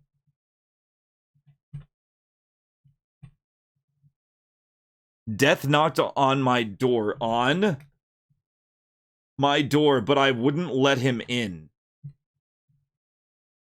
I'm no fool. Saturday, April 7th, slept till midday. Dreams getting worse. Coming nearer. No reports on the dealer. Went to St. Septimus. Didn't go in. Eden didn't crawl? Walk. Eden didn't walk. Crawl. The lights are turning on and off on their own. I prayed to Angel before I went to bed. She sang me to sleep with an Ave Maria. Deliver us from evil. On, off. On, off. Yeah, oh, call. You're right. Call. Thank you. Sunday, April. Dreams still bad. Not sure. I woke up. Watched the light switch for 2 hours. It didn't say a word. Spiders everywhere. The deliverer killed a woman today. Oh, that's getting creepy. Sunday, April. Monday, April 9th. The clock keeps going round. It won't tell me the time. Santa Claus gave a gun to me. Let loose the puppies of war. I died last night. Tuesday, April 10th. Today was not a good day. Wednesday, April 11th. My name is Ryan, and I'm afraid I'm losing my mind. I'm sitting here by my table in my flat, writing very slowly, very carefully. Yesterday, unleash the puppies of war. Yesterday, I took a step that either drove me insane or saved my sanity. I'm not sure which. May-witch. I Sunday, April, teat my May-witch. I'm looking at the crossed-out letters again. Yesterday, I accepted that the impossible might be true. That Santa Claus might be real. No, that's not it. Concentrate, Ryan. Concentrate. I've read the books. I think it's evening, and yes, it's evening. God, there are spiders all over my flat, living room, kitchen, flat, bathroom. Oh, what tangled webs they were. Can't concentrate. Don't think I've eaten for a week. The flat stinks. I stink. That stuff I wrote over the last week. Where? Where's that weapon? Must have been miles out of my head. Haven't left the flat for a week. I don't think. Hard to say. I'll tell you the truth. If I can keep my thoughts still. There. Rowdy little boys insisting about it in a sleigh ground. Or ranting about it in a sleigh. I don't know what that word is.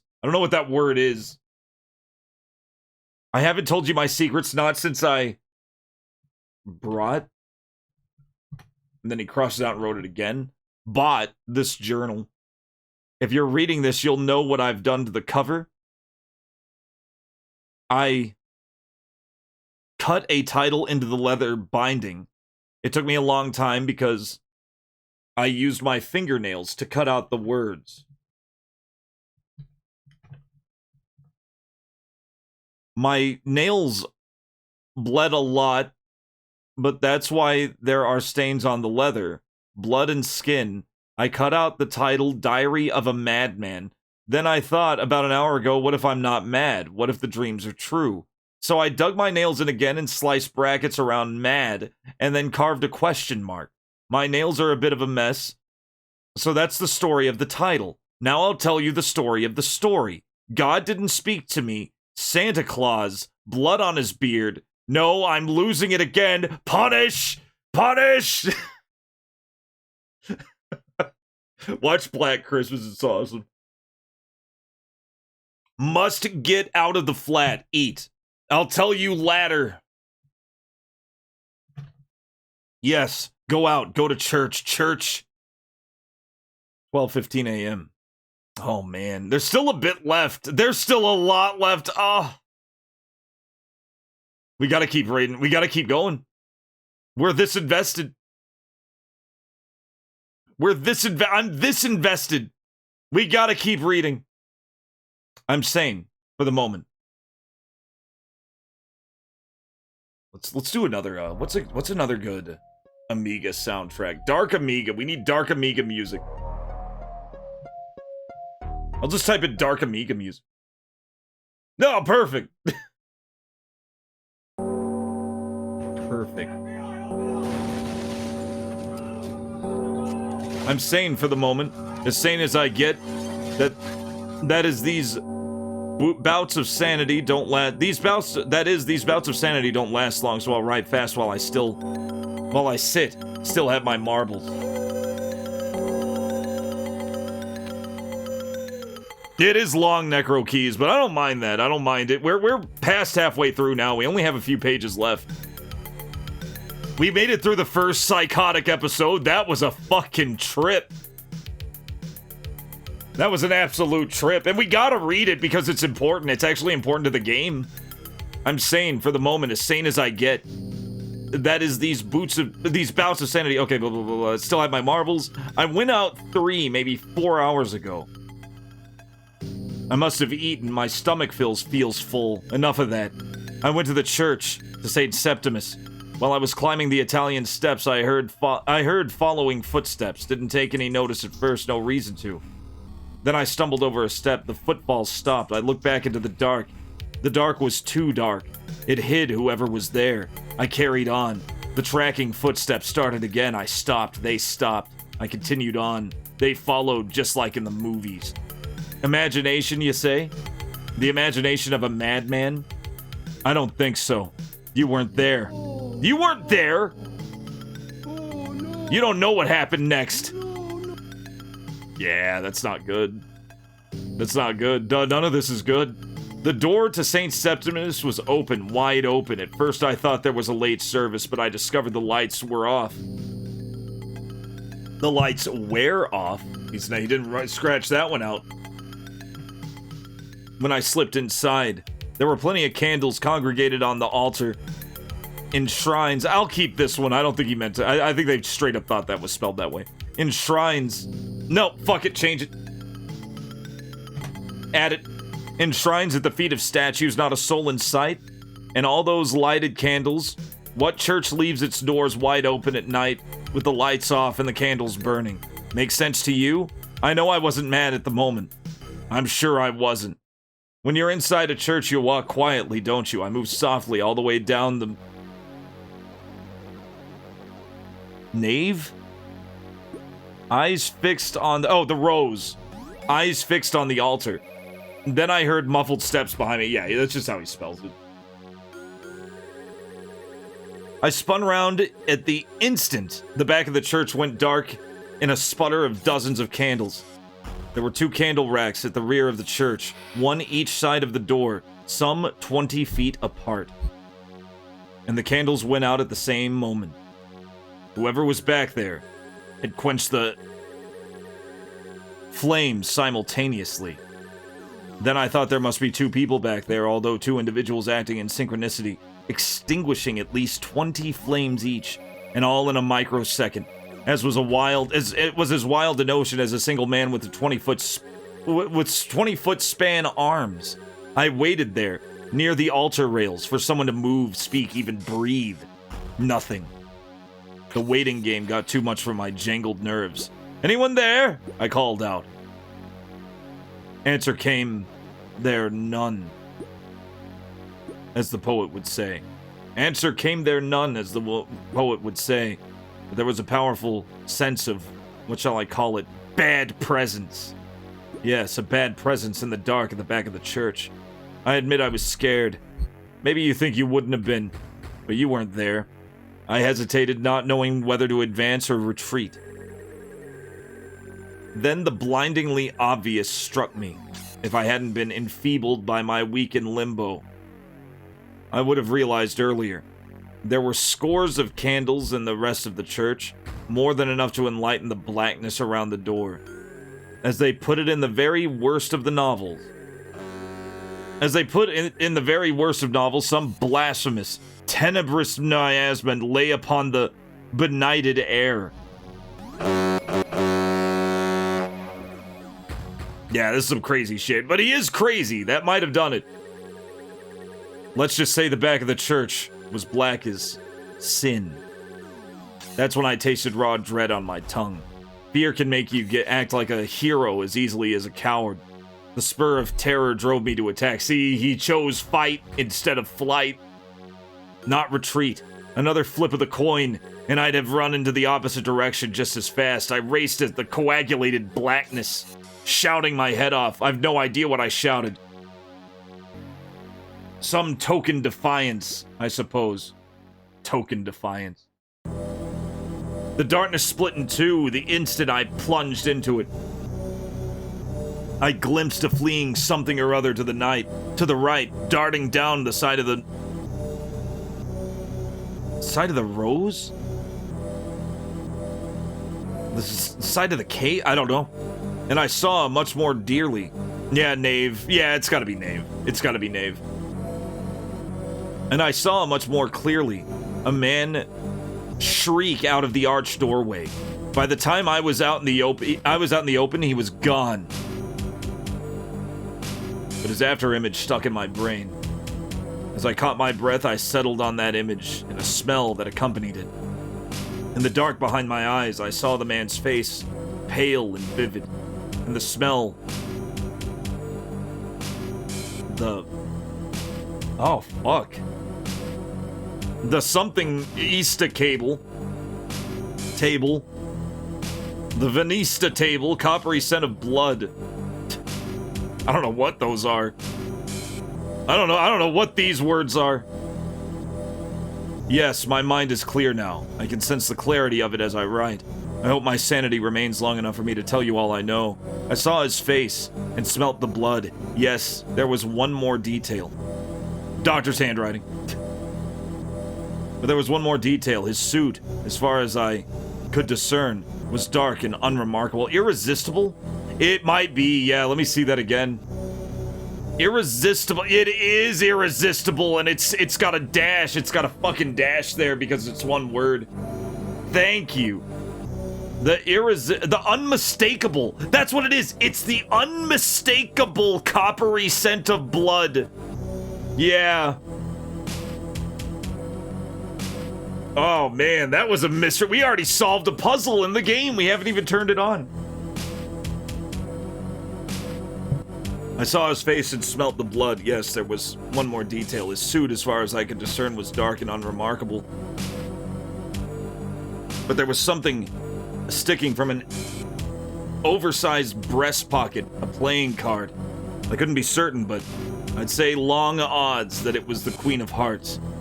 The huge breast pocket bulged fit to burst.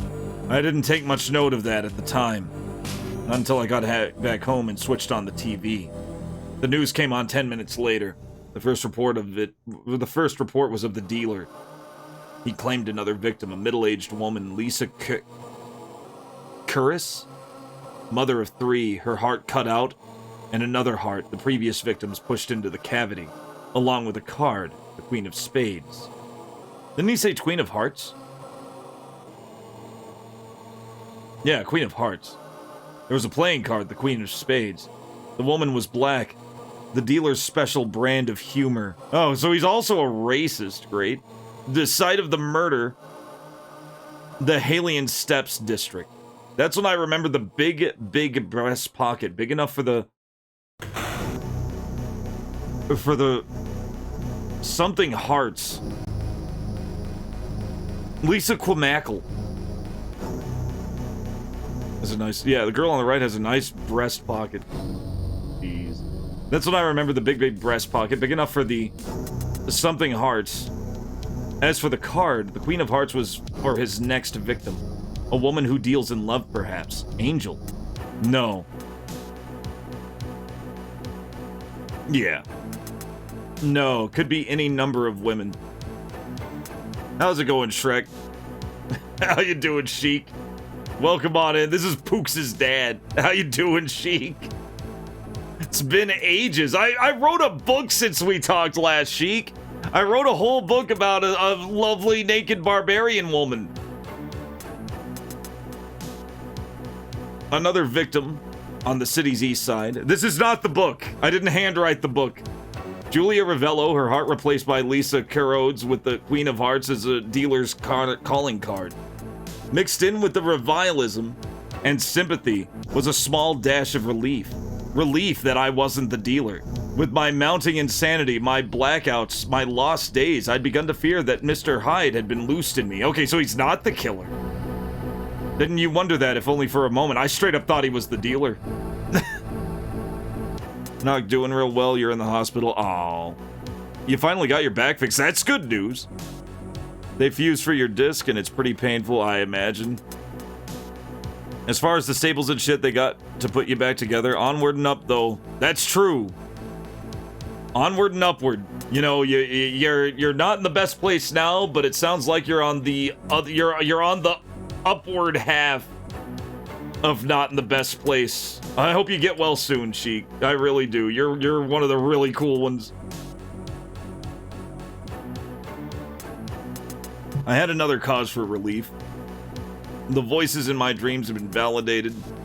They told me to kill this bastard. Seriously, that's sincere. Get well soon, Sheik. You can do it. They told me to kill this bastard. Oh yeah, I've seen him before in dreams, in terrible dreams. Sometimes I killed him, sometimes he killed me. But whenever we met in dreams, there was death. Been working on it for more than 3 years. I hear you, man. I hear you. Sometimes he killed me, but whenever we met in dreams, there was death. Well, dealer, I'll show you a new pack of cards, the tarot pack. The trump card is death, and death is also the name of the game. Oh, he's pissed at the dealer. There's coincidence, and tonight's streak of dark flukes was too much to put down to happenstance. He's not really making as many mistakes. That's the first one in a while. Something had guided me to St. Septimus. I know that psychotic murderers hear voices in their heads, commands from their dreams ordering them to kill for God or the devil. That's what's terrified me these past few weeks, but this is different. This was like being asked to kill Hitler. God, I'm tired. I need to get my strength back. Tonight, I won't be afraid to sleep. Tomorrow, where shall I start out on the hunt? St. Septimus? Yeah, St. Septimus. Thursday, April 12th, 11:05. 11 o'clock and all's not well. Kill Hitler once and for all. Thought that was the music. I just read what I wrote last night. What confident words. Today I'm not so sure, although I managed to keep my grip on reality. I went to St. Septimus, but I was haunted by a number every step I took. The number 7. No, I'm not superstitious. It's something from a dream, the killing dream. I think I'm being asked to execute more than the dealer. Those library books, when I finally read them, stirred up some sludge in my mind. Murky images of a dream. I saw the 7 deadly sins in human form, wearing masks. As for the 7 sleepers of Ephesus, legendary Christian martyrs, hidden in a cave, lying in suspended animation, biding their time of their return. I'm not so sure. Could mean something, could mean nothing. Maybe it's the number that matters, 7. It's one of those sacred numbers after all. 7 days in a week, 7 seas, 7 deadly sins, 7 brides for 7 brothers. Light. Real funny. Right. Real funny. St. Septimus was as empty by day as by night. I sat in the front pew for an hour, then scoured the church for clues, coming up with nada. Looking for the priest, I tried the door to the sacristy, but it was locked. That's when I really started to wonder about the pastor of St. Septimus. Why was his church left unsupervised? I felt I was being watched in that quiet church, sure. That's the oldest feeling in the book. Usually unfounded, whatever. I had the strong sensation that something or someone was observing me. To tell the truth, I suspected that even the statues were staring at me. Such grotesque statues, too. A blind archangel with broken wings. A saint with a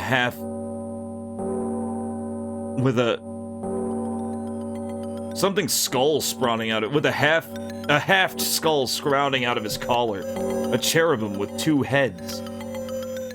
As for the stained glass windows, it took me some time to work out the bewildering displays, chaotic at first glance. Then I grasped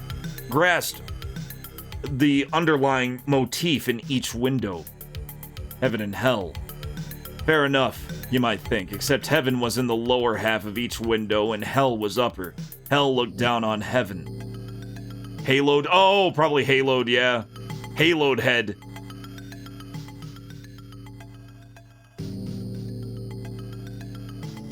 Demons lorded it over saints. God and the Church of St. Septimus were obviously not on the best of terms. But all this grotesquerie didn't point me the way to the dealer. So St. Septimus was not a real church. I sat down near the altar, ready to chuck in the towel for the day. Not a clue in sight. Then it hit me, and I cursed myself for my stupidity. It was in a name. Yeah, St. Septimus. Septimus. 7. That number again. Killing the dealer. I'd be willing to play God on that score. Right or wrong, I'd do it, if only to spare future victims. But if there were 6 others, 7 slaughters. These are the bosses. Are there 7 bosses in this game? No way. That would make a serial killer of me. I won't do it. I won't. I just realized something. Tomorrow's Friday the 13th. I'm not superstitious, but the bedside lamp has just turned itself on. The open bed is a trap waiting for me to fall right in. There's a spider on the pillow. Friday, April 13th. I lost my mind this morning. It was a hard fight to get it back. He's coming nearer. That being in the dream. There are, I thought, the one I thought was Santa Claus when my wits were in Bedlam. That's soon! Is it really gonna be Friday the 13th of April? No, it's Monday the 13th. April 13th is Monday. Yeah, not a lot of time's passed. How's it going, Rig? I don't believe we've met. I am Cyberzerker Alpha. Sword and sorcery author and professional retro gamer going on 6 years now. Love Mr. Zerker. I'll take Mr. Zerker better than Cybertrucker.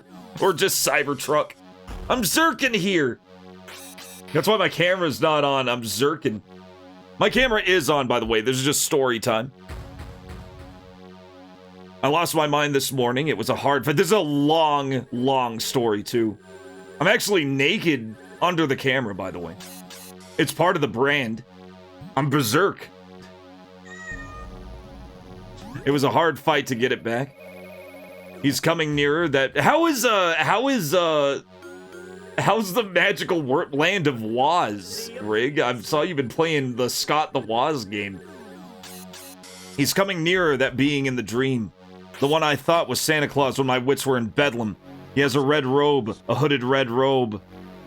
And that's about all he has in common with Father Christmas. I don't think this guy is bringing me any presents. There's a remorseless quality about him, stern and human. Maybe he's the devil after all. His voice was a remote. He really wants to play some Woz is great. Way better than Bahamut Lagoon. I hope so. I hope nobody gets cucked in Woz. There's a remorseless quality about him, stern and human. Maybe he's the devil after all. His voice was remote, like a monastic bell from a coastal island. He said he was coming for me tonight. I distinguished 2 more words. Arachne. Deliverer. I'm glancing at the spiders in my room. The festoons of cobwebs. I think I can guess what Arachne signifies. As for the identity of the deliverer, something inside tells me to simply look in a mirror. The light bulb keeps flickering on and off. At this rate, it'll be strobing before midnight. The microwave has just turned itself on. I think I know who's behind the electrical anomalies. Me. Microwave man. I'm changing. I can feel it. But I can't tell whether I'm going mad or doing a butterfly from Chrysalis number. Hell, I haven't even crossed out a single word in pages. Surely that means I'm not losing my wits. No. On second thoughts, it doesn't mean a thing. I'm afraid. I'm growing, metamorphosing into God knows what. Or I'm becoming a complete madman. Either way, I'm afraid. A spider has spun a web over my pillow. He really is. He's going full Franz Kafka. I'm still looking at the web on my pillow. I think I'm beginning to understand the pattern. We speak in code because we think in riddles. Arachne, in Greek mythology, a maiden transformed into a spider. Arachne, spinner of webs. Webs, dreams, the seven. It's swirling around in my skull. I read an ancient Gnostic gospel a short while back, the Gospel of Truth. There's a passage in it that's known as the Nightmare Parable. I found a lot of unnerving echoes in it. Here, I'll write part of it down. They lived as if they were sunk in sleep, and found themselves in disturbing dreams.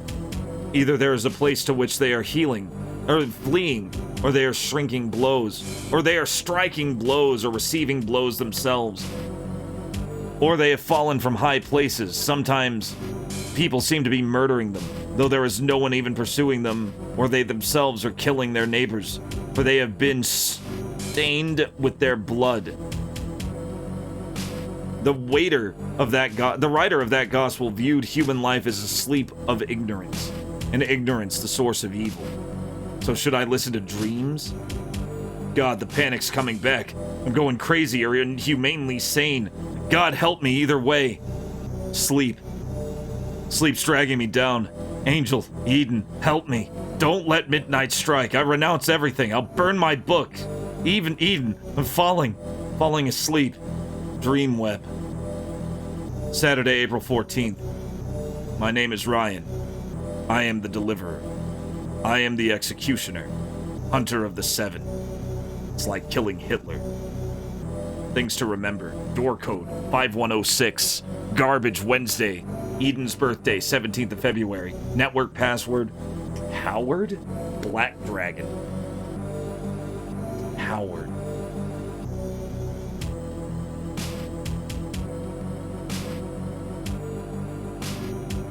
Well, we also have the manual. This is it, though. That was it. That was the book.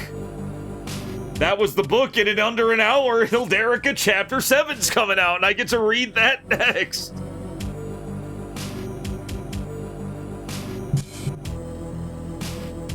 Yeah, all the clues are at the end, which is really nice.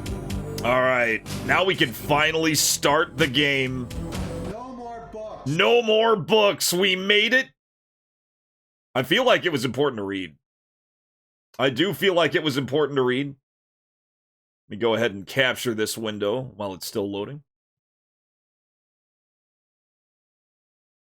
How's it going, John Matrix? Welcome in. Oh, and then it shows the clues there, too. It shows clues here, also.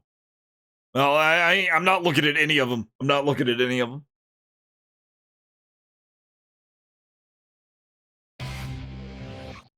Thank you for the, Hi, folks. Cyber Mondays Alpha here. No, Cyberzerker. Cyberzerker. It's even in my logo. I changed my logo. Cyberzerker Alpha. The Omega version. And I heard a great voice out of the temple saying to the seven angels, go your ways and pour out the vials of the wrath of God upon the earth. I don't know if there's any voice acting in this. If there isn't, I'll read it. This is the Amiga version for Amiga April. Unseen.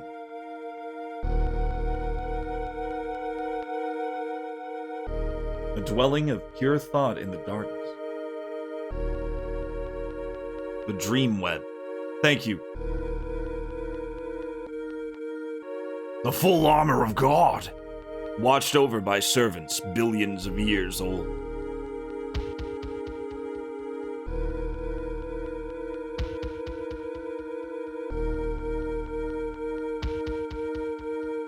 This is sick. For centuries, the DREAMWEB has been stable.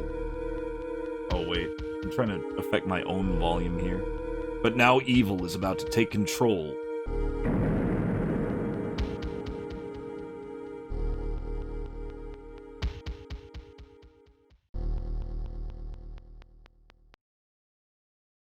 Keepers, the web of dreams is slowly unwinding.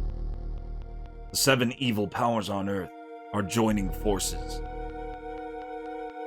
If they become too strong, the DREAMWEB will be destroyed. Who will be the deliverer? When will it be? We must not let the web be broken. Silence! The Chosen Ones are becoming aware. If they discover their powers, they will become too strong. Has the seed been planted? No, he definitely wasn't crazy. When it hit me what was going on, that was really sick. Yes, it has grown strong, and he is stirring. The time has come, and I shall awaken him. These are the red-cloaked men. These are the Santa Clauses. And I don't think they're evil, either. They tell people to kill people who need to die, is my guess. Oh, shit. It's so magical. Look at how good that is, the shadow on the... Oh, no.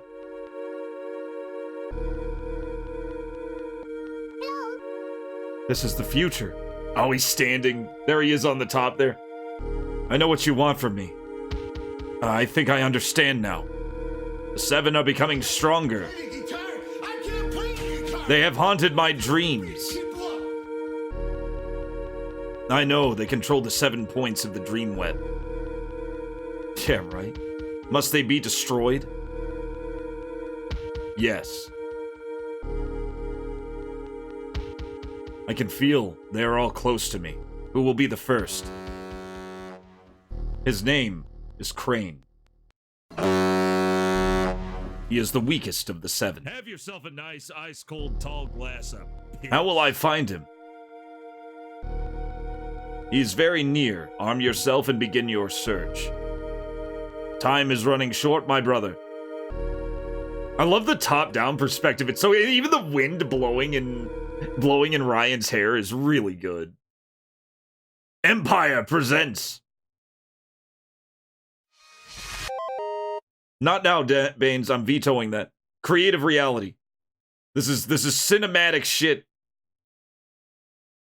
All right, fine. All right, fine. Oh, well, I can't because of the fucking... I can't because I don't have eyebrows when I'm in digital mode. Fire.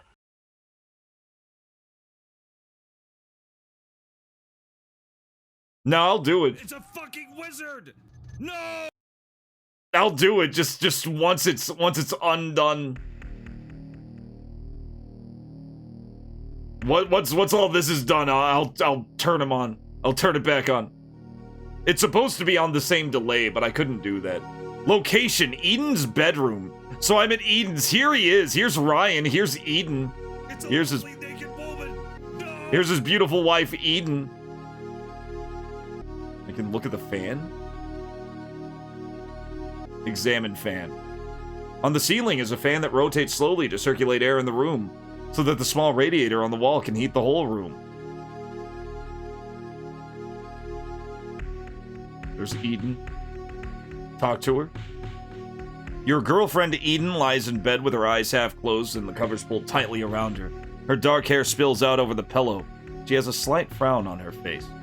Eden opens her eyes slightly and gives you a smile. Concern shows in her eyes. Eden, I feel terrible. You feel so hot. Your skin is soaking wet. You were dreaming again last night, and it scares me when you shout out so loud. I thought the dreams had gone away, but last night was worse than ever, and I don't think it's just bad dreams. What do you mean, not just dreams? It all seems so real and so vivid. My mind is telling me to do things I don't want to do. You'll have to stop talking like this. You need to see a doctor. I'm worried about you. It'll be okay.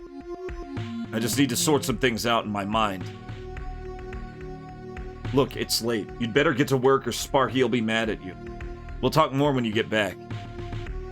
Alright. But you'll be here when I get back, won't you? Of course I will. I'll always be here for you. Now hurry up. You don't want to be any later than you already are. Okay, so that's what we gotta do. We gotta go to work. Yeah, my eyebrows got raster burnt off. I want to be part of Bald Gang, but I was only willing to go as far as my eyebrows. I have really light eyebrows, is the thing. So they just turn completely invisible. They're here. They are right here. They exist. They're just really light. Okay, let's grab some stuff. I got a book? There's the Diary of the Madman. We just read this. On the bedside table is a Book of Edens. She never really got on with reading. Oh, never mind. Looks on the network machine. There's a bookmark inside marking her page. You read the title and it says Mortal Man. This is a different book. On the bedside table is a book. Okay. Can I get the bookmark? Stone floor. Walk to monitor. Walk to mouse. Walk to console. I want to look at everything. I hope there's no time limit. A flat plastic computer console used by Eden. It's used as a word processor and is entirely voice activated. There is a small display at the top, which means it can be used as a portable. I shouldn't mess around with the Eden stuff. Oh, it's her. This is her house. Magazines. Let's take a look. There's a small pile of magazines here. A couple of copies of Vogue and some magazines about the advertising business. They aren't really your sort of thing. They're not porny enough. They're not enough porn. Look at the clock. Press the alarm button to see what Eden has to be up to. It's 6. Press the alarm button. You see that Eden has to be up at 6:30 tomorrow. Okay, cool. Can I change the music? Music's already really good, but can we?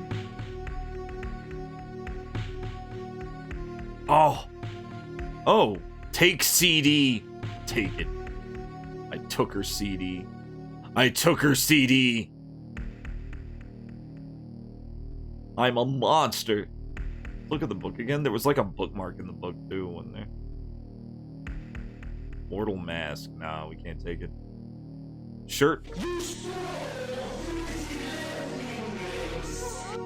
One of Eden's shirt lights crumpled on the bed. It's a bright pink color and it's inside out. Eden's shirt is of no use to you. Agreed.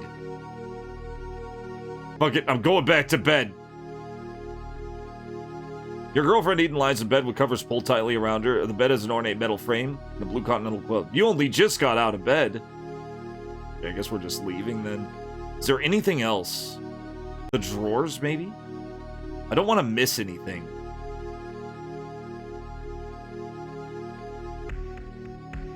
That is awesome. This is awesome. That little square there that just magnifies on everything so you can pixel hunt to maximum potential. Pair of small wooden storage units. Okay, yes. Take pound coin. I have 1 pound. Pound for a pound, I guess. What do we have here? Magazine? Oh, we have equipment also.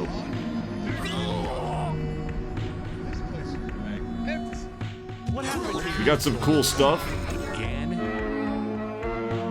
Cover titles various. All right, cool. So we have an inventory. We have a brush. Are there any other drawers to open? Jesus Christ. Oh yeah. Also, there you go, Baines. I didn't veto it. I didn't veto it. We've gone berserk. I should call this Go Berserk now. Let's save. We're gonna save game. Start game. Enter disc 5. Uh-oh. Will it just hot swap? I hope so. This might be important. Enter disc 5. Uh-oh. Oh, I don't have... Yeah, disc 5's not on the media swap list. Alright, wait a second. How would I do this? I guess take out disc 1 and change it to disc 5? Try that.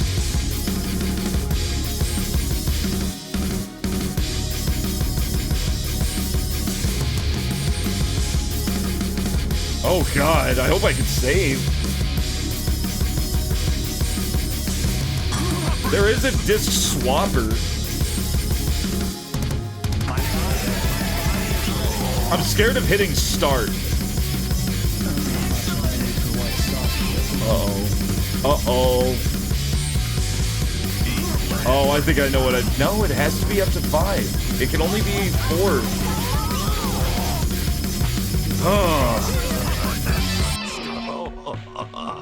Hold up, I'm trying to figure out how to save the game. How do I swap discs?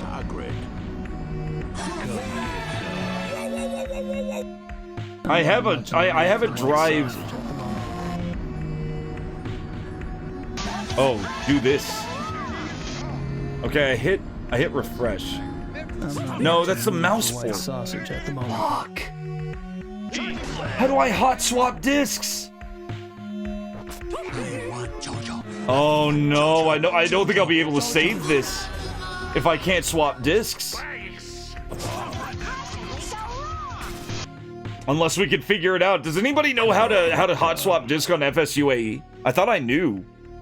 I thought I knew how to do this. I thought it was as easy as just clicking.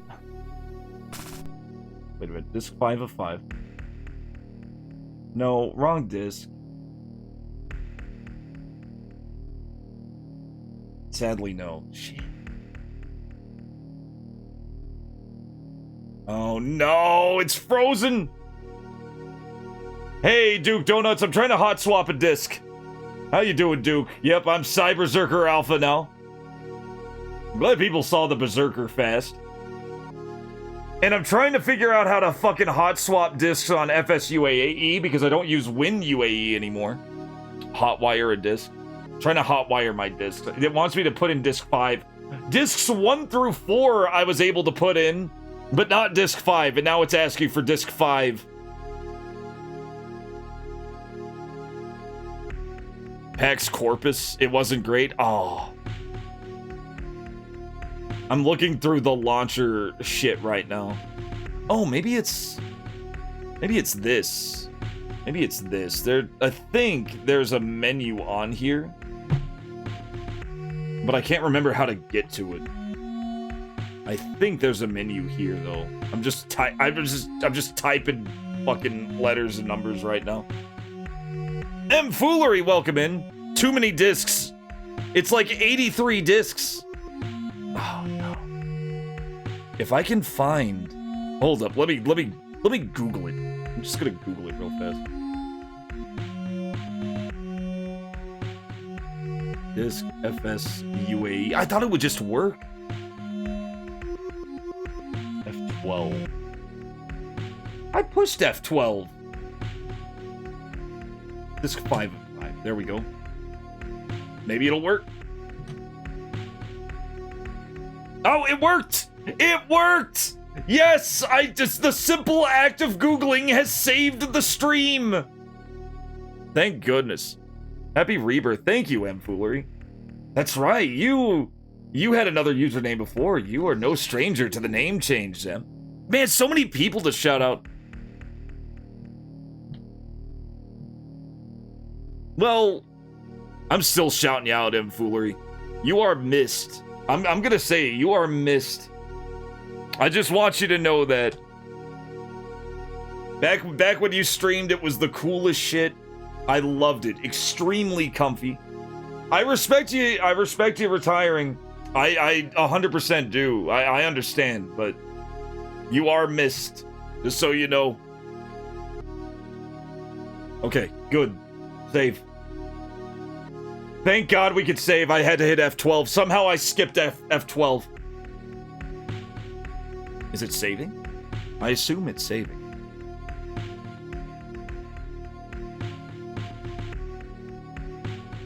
Insert disc 2. Okay, cool. Cool! Yeah. Hell yeah. Alright, let's go ahead and, even though it didn't tell me to, I'm gonna change this back to disc 1. Out of fear. Alright, cool. So we can save. Was it just crashed? Uh-oh. No, it didn't. It did not crash.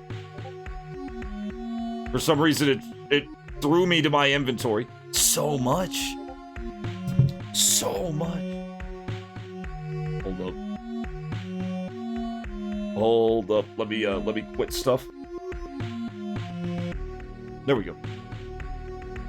You'll be back for the occasional bit of nonsense. I highly look forward to it. Highly look forward to it. That's cool to know. That's good to know.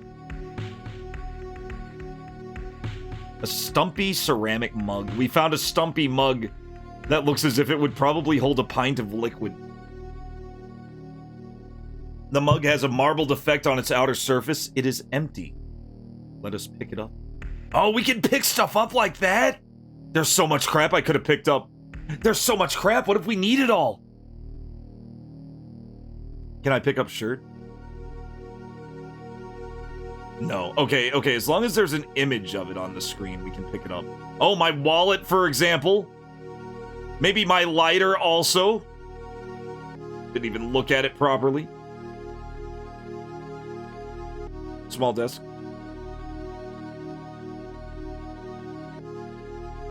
A brown leather wallet with your initials in the corner. The clasp hangs limply off the leather, and the wallet has seen better days.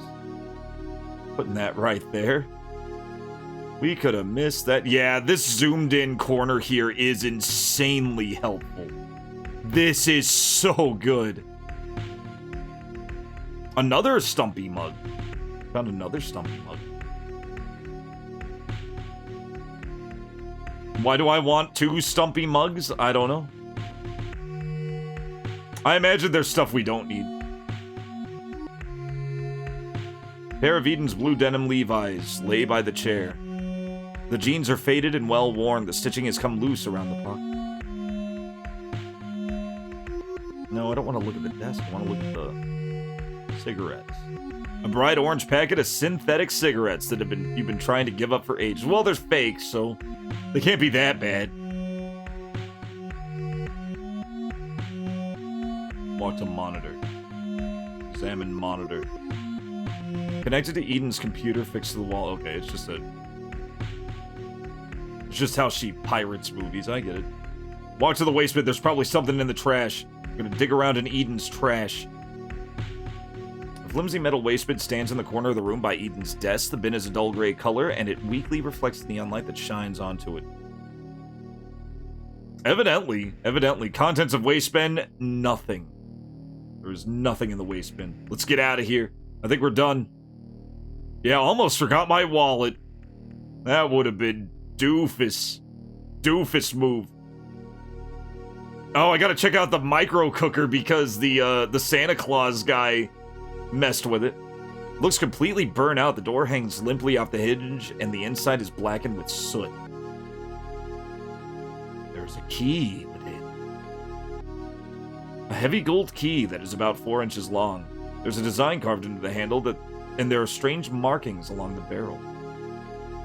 That's probably extremely important. A drink dispenser. Oh, wait a minute. No, I want to do this. Oh, we can't do that, can we? Can we, like, do something like... We can drop things. Use mug? Find something to use it with. Trying to. I want to use... Oh, use. You push a button marked T on the machine, it makes a gurgling sound, but appears to do nothing else. Okay, so it's just useless. Walk to cartridge? There's a cartridge here. There's so much... There's going to be a lot of useless stuff, I can tell. Client information, Sartain Industries. Take it. A large number of connectors at the back of the terminal. Another mug.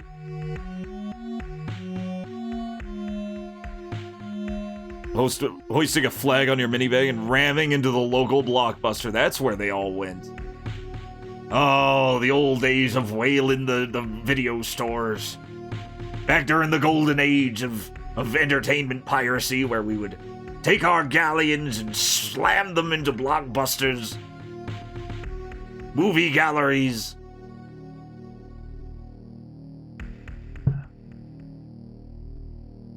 Little mom and pop shops, even, if times were growing slim.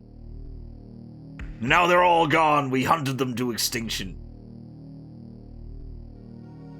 Copying crappy VHS tapes with even crappier, extra long play VHSs, which had fuzzier picture and worse sound, but you could record like 17 hours on one tape. My sister grew up on, when we didn't have cable for a while, my sister, when she was a baby, I recorded like 3 8-hour super slow play tapes of like Nick Jr. and Disney Channel, like early Disney Channel, like baby Disney Channel, so she would watch that. Because I knew we weren't gonna have cable forever, and I figured I'd just go all out. She watched them all the time. The lone red box out in the wild, but it's nothing but copies of Jack and Jill. Oh, Jack and Jill. The lift doors are covered with a green material that vaguely matches the furnishings of the rest of the room. Okay. The doors are controlled automatically by the lift. Oh, but they're fucked up? Button. Use the button. You give the button a press and the door opens.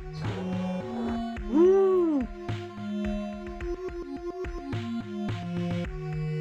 Oh wait, let's go in properly. Control. Large lift control panel with big brass buttons. You examine the controls and select the ground floor. You press the button marked down and the lift takes you down.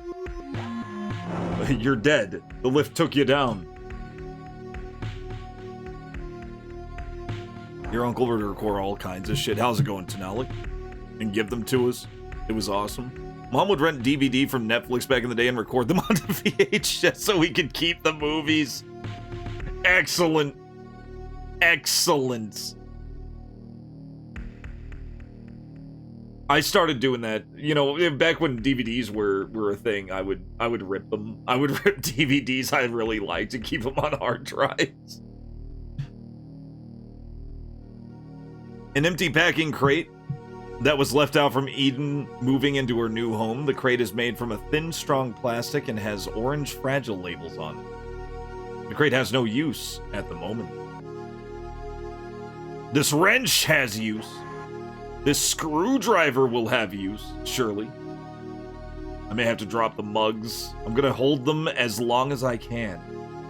I'm gonna hold the mugs. I'm gonna carry as many mugs as I can. Mug run. Wrench. Yeah, we have 3 pages of things.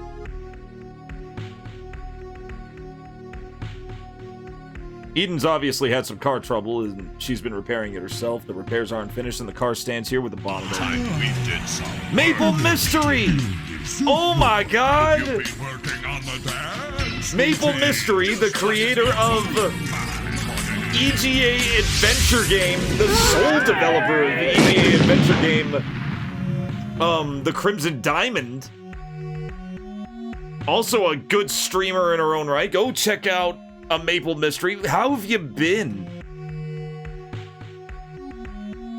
It has been ages, Maple.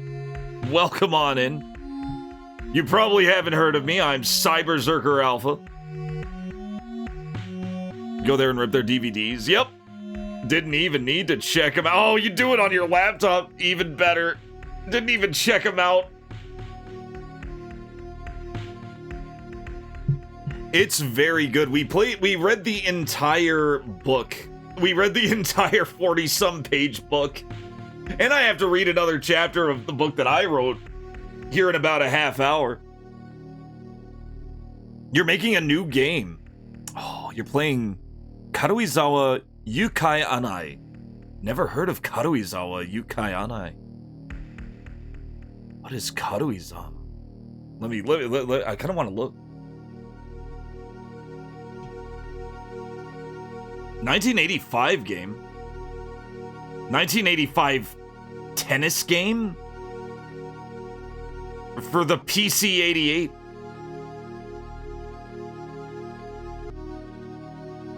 This actually looks really sick. It's a mystery game? If this is the one, let me know if that's the one. It does look good. Adventure game made by Yuji Horii. It was a Yuji Horii game. Then yeah, that's it. Yep, author Yuji Horii. That's it. Oh, that's awesome. It does look like a mystery game. It has the usual suspects. Like, here's what it looks like. Here's generally how it looks.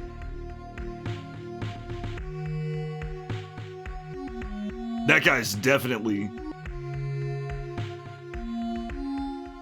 Oh, this looks awesome. I may have to play this.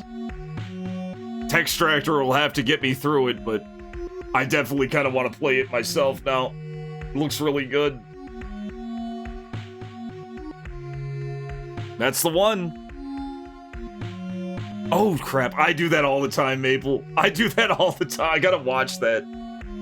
A large flat-bladed screwdriver with a translucent orange plastic handle. The screwdriver belongs to Eden. So, this book requires you to read a whole 40-page diary, a book called Diary of a Madman, but with a question mark in it. And the reason why I say it requires it... Oh, yeah, there's the red stains. Ugh. Madman. Yeah, so we had to read this whole 44-page diary about how this guy that I am right now was losing his mind because he keeps having dreams of a strange individual in a red cloak who looks like Santa Claus. He said he looked like Santa Claus. You can tell his state of mind just gets better and better as the book goes on. But there's like a lot of stuff about him thinking that he might be a serial killer, and he might still be.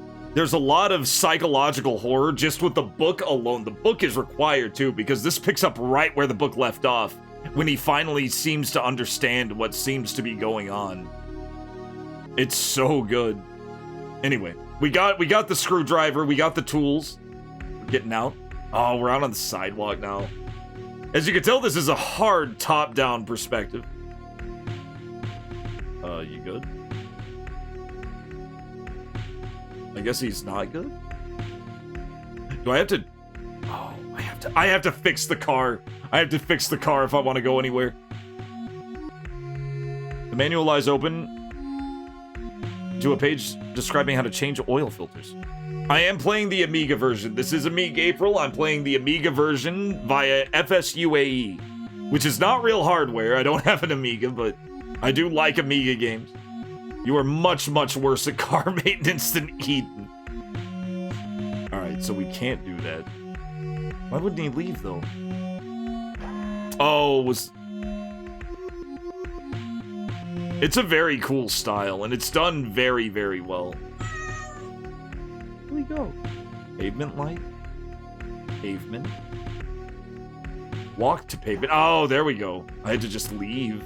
Oh, it won't let me go anywhere. I just have to move. You're flat. Home sweet home. Oh, this is the travel menu. Sparky's bar. Where I have to go. Eden's house. My flat. He said to go straight to work, so I'm going straight to Sparky's. We know all about Sparky. Sparky is his asshole boss. We knew about Eden. Eden's his girlfriend, who he genuinely loves. He was kind of on the fence about it, but he has officially decided that he loves her. Say hi to the drunk man. Hello, drunk man. In the pouring rain outside Sparky's bar. Look at the unique sprites in the corner there. Just for this one drunk man. A totally unconscious man. He wears a brown suit that is stained and torn from months of sleeping rough. The man is surrounded by empty beer bottles. As you approach, the man doesn't stir. Hey, wake up! Still no response. His face rests in a pool of rainwater. Can you hear me? Still no sign of movement. Perhaps he's not even alive. Oh, I can only repeat this conversation.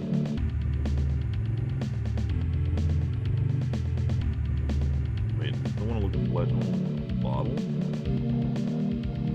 The label on this beer bottle states that the beer is 5%. It's empty.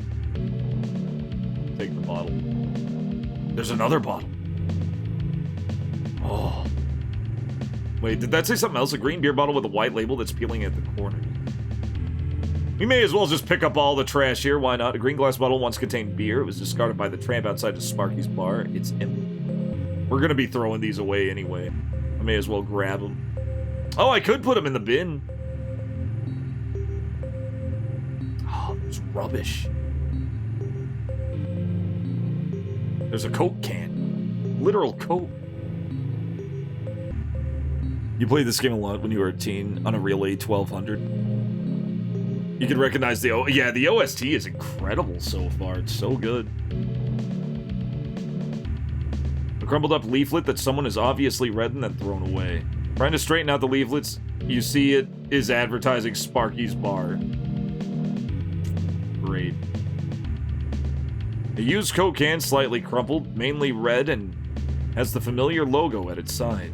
Yeah, they don't mind brand names here. Okay, how do we get in?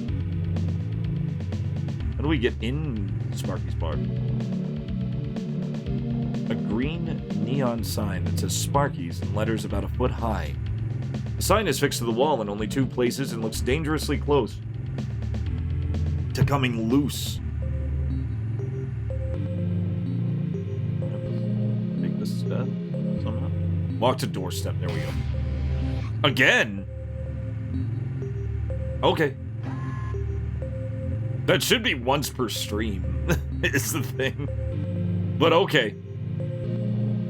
That should be once per stream. That'll be once per stream from now on, but it's all yours.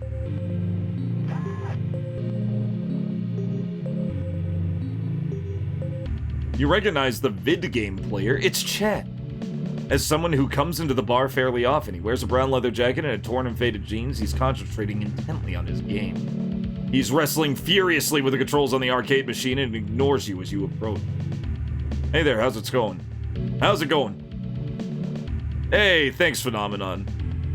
Yeah, it took me a long time to think about. Your name is Steve, isn't it? Oh shit, I gotta talk. There's talking. Yeah, that's right. Oh god, I need. You know what? Repeat conversation. Okay, he ignores you as you approach. Hey there, how's it going? Look, I'm trying to concentrate. Just leave me alone. Your name's Steve, isn't it? Yeah, that's right. Now leave me alone. Guess I should get going anyway. See you later. How's it going, Phenomenon? The CZA. Absolutely. Now Rick has to change all his CTA sound command. He can keep them.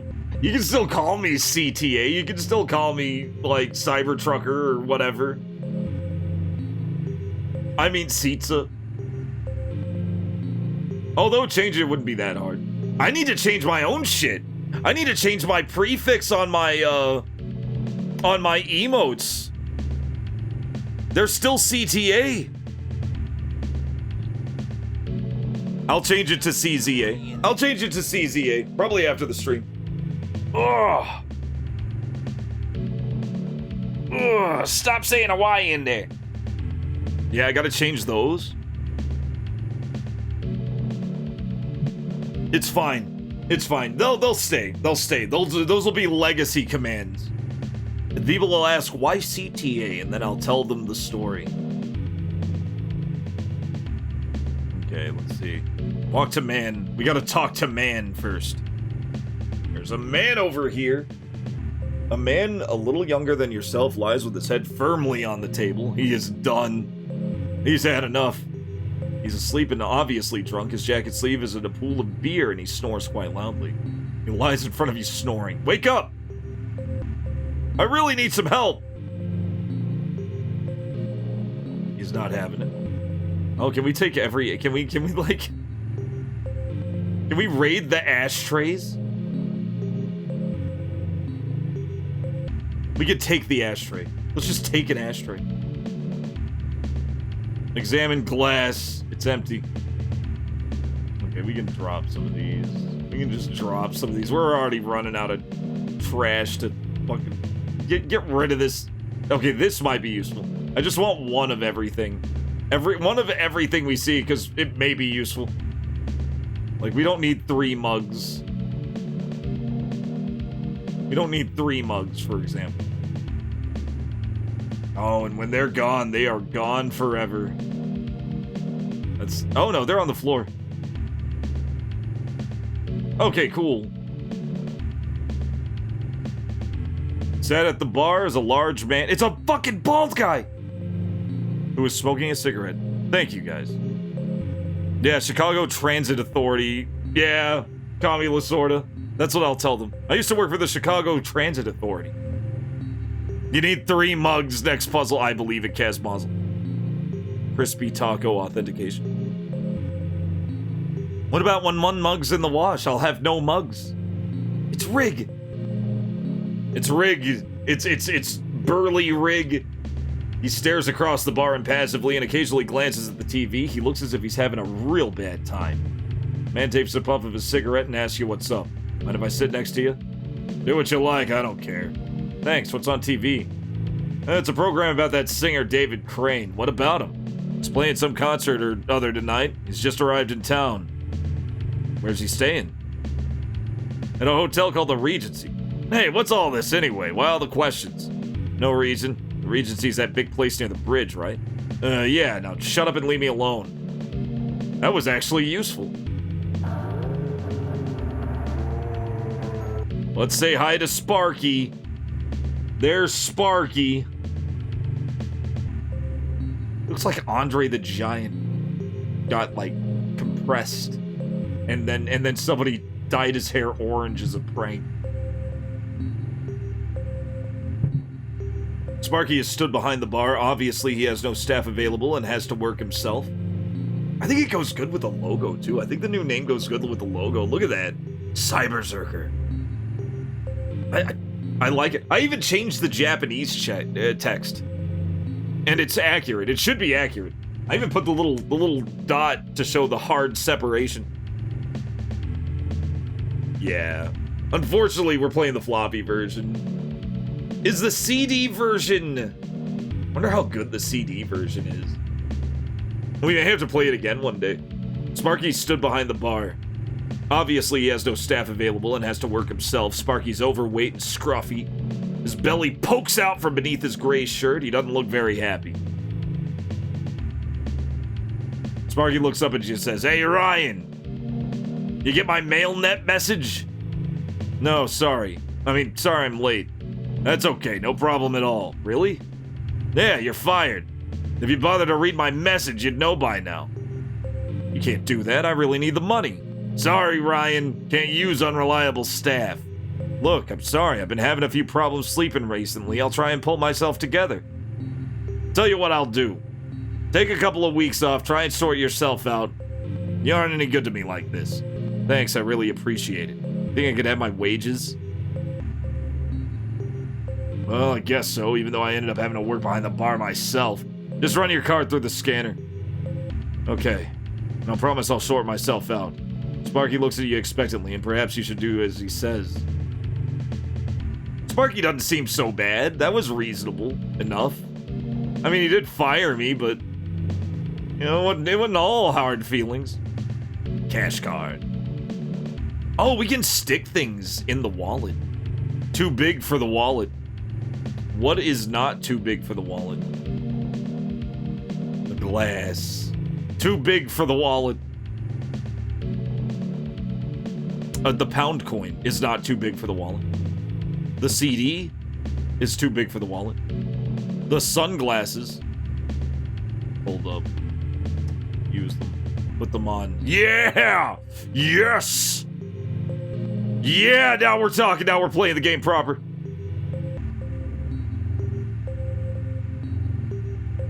That's pretty good. That's pretty good. Yeah, that's pretty reasonable. Oh, wait. How do I use... How do I use things? Uh-oh. The card shows a balance of... Well, yeah, it shows a balance of 0, but... Examine cash card stand. Okay, use card. Ow, my money! You take your card and place your thumb across the metal strip. Sparky comes over and types something into the scanner. You sweep your card through the slot in the machine, and it adds 2 weeks' wages to the back. Wow, he did give me a page vacation. Thanks, Sparky's cool as fuck. What do we have? What do we have on it now? $1,200. Hell yeah. Easy.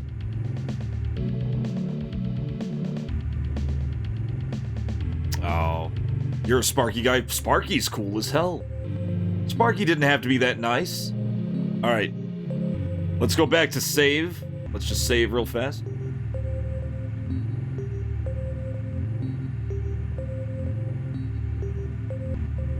Ooh, save.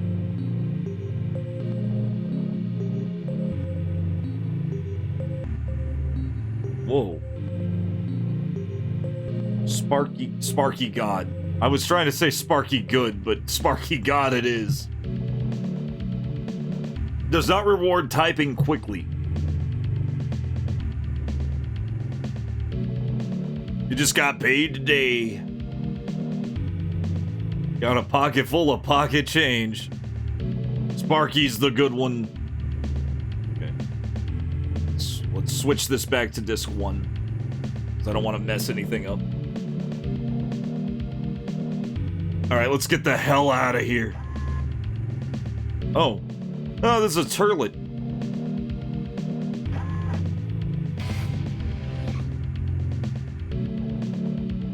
Someone's account. You uncrumple the paper and see that it is a statement of someone's account at Sparky's. They owe even more than I do. Oh no. Oh boy. Use the toilet. A light gray colored toilet with a push button flush on it. You press the button gently and flush the toilet. Well, that was nice. Walk to the hand dryer. No, wash your hands first. You just touched the toilet. Oh, I can use a cup on it. You run the cup for a tap for a few seconds and take some water. Okay, we have a water cup now. We have a mug of water. The machine dries the... Okay, cool. Well, we're doing stuff that may be important. I don't know. Let's get out of here. No, it doesn't... No. Maybe.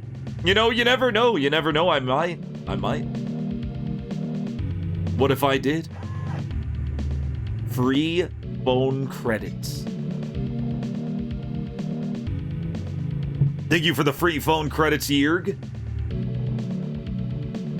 So now we can go to the Regency. So talk to that one guy, but I want to go home first. I want to see what his fucked up home looks like. Especially with that sarcastic as fuck sign on the door. It says home, no problema. No problema. The water in the mug on the to wake him up, I might. Let's take a look at my, let me take a look at my dingy ass. This is my dingy ass apartment lobby, not even a chair. You get to sit on an air duct. Got empty Coke cans.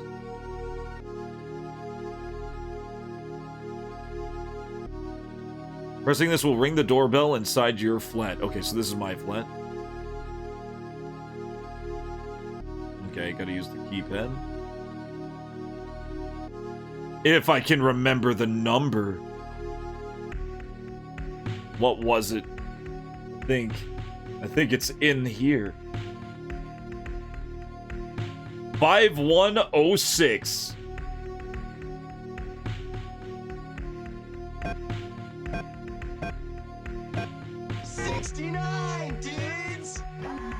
Yeah.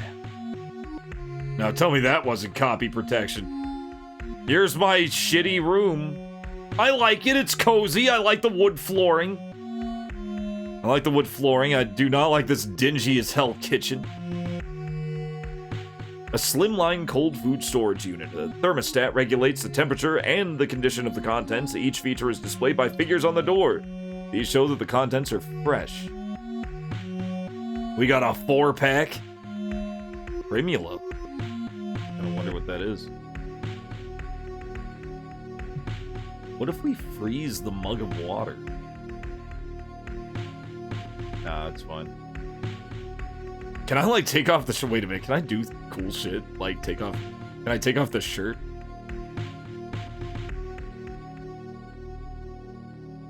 You have the shirt on already. Okay, we cannot. We cannot change. We can't turn things off. Feel much better. No, wait, maybe we could. Maybe we could. Maybe we could drop the pants. You can't drop a worn item. How do we unwear an item? How do we unwear item? It seems we cannot unwear shit. I'm curious about the ring. A gold ring that you wear on your right hand. The ring's quite old and shows its edge. Its age. You can see it on the cursor. Around the edge of the ring, your name is engraved in tiny letters. I don't know. Maybe I can take stuff off. Now, that's what I'm wondering. We have shoes in our inventory. Put them in the fridge. Can't drop a worn item. Got gum. Packet of mint-flavored chewing gum. 3 green stripes across the packaging. Packet is made from tinfoil. That means that's important to know. For whatever reason. Primula. Almost empty tube of Primula cheese spread that you rolled up last time you used it to try to get the last bits of spread out. I mean, who hasn't? 4 cans of the cheap beer without much alcohol in it. The cans are joined together with a piece of clear plastic. Toaster. Stumpy looking toaster. There's delicious toast in the toaster. Unit. There's a unit. Food tray. Food looks too unappetizing. Plastic food tray with the remnants of a meal on the bottom. The trays are brought with a plastic seal across the top. You must remove this and place it in your cooker. But he doesn't want to. Walk to the multi-cooker. Oh, maybe we can combine the cheese. Maybe we can combine the cheese with the bread. Use the bread.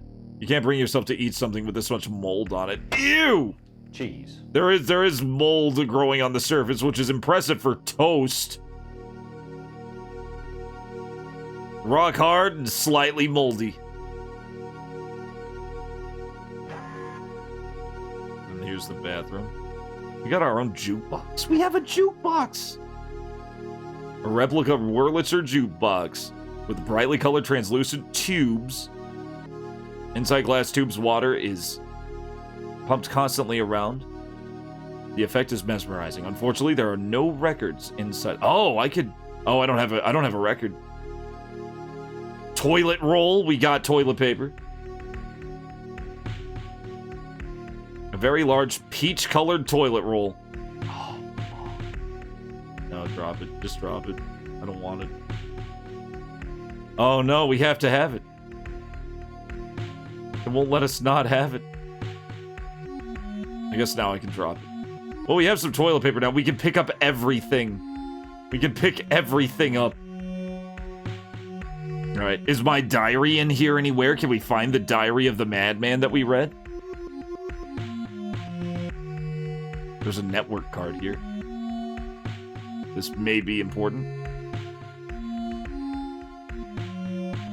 Can be read by all compatible network machines, but I forgot to label it.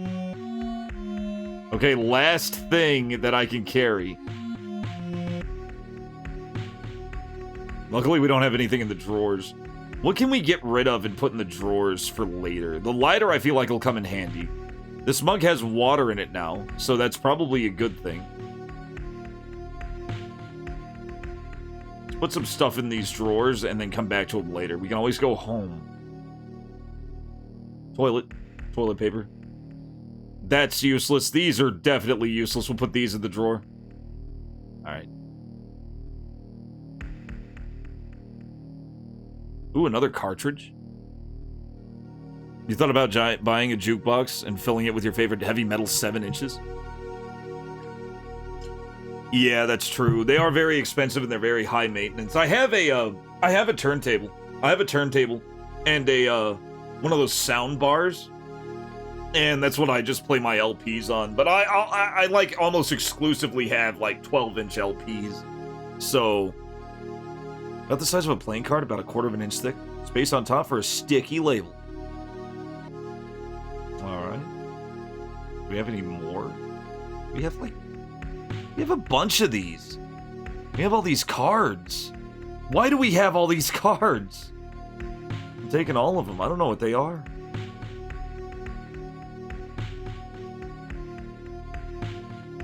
Also, my book is out.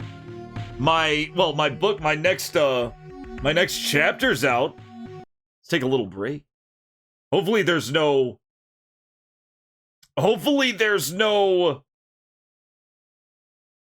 time limit on this. Let's change this to maximum potential. Let's see. Lionheart soundtrack, why not? It's a me, Gabriel. For those who don't know, I have written a book called Hilderica, A Tale of the Wilds. Let me pull that up real fast. And every midnight, a new chapter drops. And every night I read that new chapter because I'm very proud of this book. I liked writing it. I liked writing it. Here is the site itself where you can click on it and give it a little bit of coverage. We are on chapter 7 now. If you haven't caught up, you're more than willing. Here it is. Here's chapter 7. But I'm not going to read it like this. I'm going to read it on PDF. If you are a member, as in you subscribe to the stream, you're already up to like chapter 12 because it's daily drops. This is every Tuesday, Thursday, Saturday night drops for people who don't subscribe. Everybody gets to read the book for free. I figured my first novel would be more for visibility and traction, so I didn't really want to charge for it. Chapter 7. Now, for those who don't remember, we had several stuff going down. Hilderica, the woman on the right, is a nude barbarian woman who is part of a race of people called the Skyclad. They were called the Skyclad by the civilized people of Curitania in the western half of the continent. There is a reason why there's such a separation. It's like this hard meridian that goes right down the middle of the country. Hilderica has ended up on the western side of Curitania in order to find gold. She's hunting bounties, basically. And she didn't really know how to hunt bounties. She had to be taught. And now she is on her way east into the wilds where her bounty, Wallace the Mad, has fled. Jim, a local beat cop, basically, a knight of the small hamlet that she ended up in, has been forced to join her. He's just a regular knight, regular armored knight with a wife and kid who's attracted to Hilderica because, I mean, she's a 6'4" naked barbarian woman who's very pretty. He's very, conflicted about that. And now he's alone with her in the wilderness. So now we're in chapter 7. Pitt stands. Pitt is another knight of Lornian is another knight of Dennington who stands by the prison door. He's basically just a prison guard. Now you can access it. Yeah, you come back at a good time. Let's listen to some music. Okay, let's go. Lionheart without sound bugs. Let's just shuffle this. Shuffle it. Jesus. Let's hit it again. Forgot how creepy the soundtrack for this was.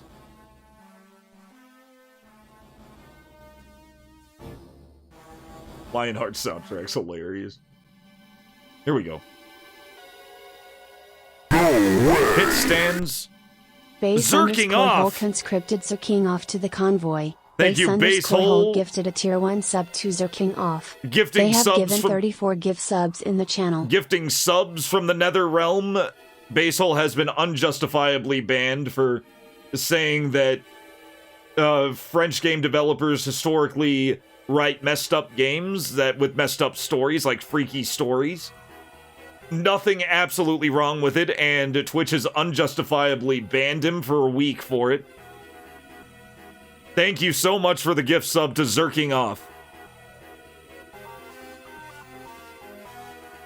Yeah, that's true. Pitt stands, as always, at the prison door, fully armored if he can feel it. And fully armored and he can feel it. Only his stoutness keeps him on his feet. Duke Bedford's knights... Duke Bedford is the current acting Lord of Dennington, and he just had the fucking previous Lord executed for corruption and for colluding with a gang of highwaymen who went way too far. They ended up getting killed by Hilderica, but they were actually delivering the shit that they stole directly to the Lord of Dennington, a man who was coincidentally named Dennehy. Well, Dennehy's dead now. His head got chopped off. And now Duke Bedford's in charge. Duke Bedford's knights, with their fancy shiny armor and their cute blue capes, carry off the vilest of knives, clubs, wooden wedges, and other things that he hopes aren't too carnal. Brock is clapped in irons, a big sweaty lump of meat with a fat gut and a bald head, which Pitt had never seen due to his hood. He wonders if the torturer's simple mind will lighten his fate. Pitt shuts the prison door once Bedford's nights are cleared out. The last of them puts a hand on Pitt's shoulder. The Duke seeks an audience. "Can I peel out of this damn plate first?" Pitt asks. The fancy knight laughs. "Of course. Can't believe that bastard had you standing out here and all that. My back would have broken." A sigh rattles from Pitt's helm and his shoulders slump. "Thank Amen. I'll be meeting the Lord, his grace, shortly then." "You have a good one, sir." "Aye, and you." The fancy knight leaves. Duke Bedford sits in his new office and quietly appreciates the efficacy of his guard. The door opens, and in comes a lean, short, yet powerfully built knight, with close-cropped blonde hair and a thin face. "You're a fancy knight, Cube." He'd look like a boy if not for the lines at the corners of his mouth. "Sir Pitt." "Aye, your grace." Pitt salutes, elbow down with his fist curled up at his chest as per protocol. "I've received your summons." Bedford raises his head, narrows his eyes. "We've met before, years ago." "Aye, we have, your grace, back in Lornian." "I was stationed here with Lord Edmund, rest his soul." "Lord Edmund was wise to keep his friends close. I imagine his absence is sorely felt." "Aye, your grace, it is." Bedford sits quietly, flicks his eyes to the window. Edmund was the previous lord before Denny. Indeed, he had plans for young Edmund. Would have been a formidable duke in his own right given time. Bedford would have bet gold bars that Edmund's strange death would have been tied to Dennehy, but his men found no such suggestion. He steeples his fingers at the crook of his chin. "I know this may pain you, but tell me of his death, Sir Pitt, every detail." "Lord Edmund's." Pitt sighs. "Strange thing, that. He was on his chamber pot and sleepwear, though it wasn't dignified." He puts his fingers to his neck, raises them up to his chin. Black veins crawled up his neck, and they extended down his chest, according to the alchemist. His eyes were stark white. We had thought they were rolled up, but on closer look it was more like a kind of blindness. He looked terrified. His hands were up like he was bracing for attack, though no wound was found on him. It was Sir Jim who sent word to the King Regent. Probably should have sent it to you first. Perhaps, but that's irrelevant. Aye, in any case, we got Lord Dennehy by the end of the month. A mistake on my end. One that will not be repeated. Begging your pardon, your grace, but ass-kissers are a clever lot. I find no fault in you. Bedford betrays the slightest exhalation through his nose. This Pitt is a sharp one for a prison guard. Bacon or something? Bacon. Bacon! Not even a question.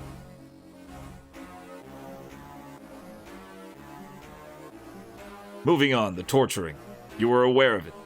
Not the severity, your grace. Only Brock and Dennehy were allowed down there. We were under express orders not to intrude. Didn't make much sense, but we were all a bit numb. An excuse. Aye, your grace. You should have acted. And risked the chamber yourself, correct? This music is too out of control. Lionheart music is too out of control. We need ambience. Fuck it, ambient Witcher music, why not?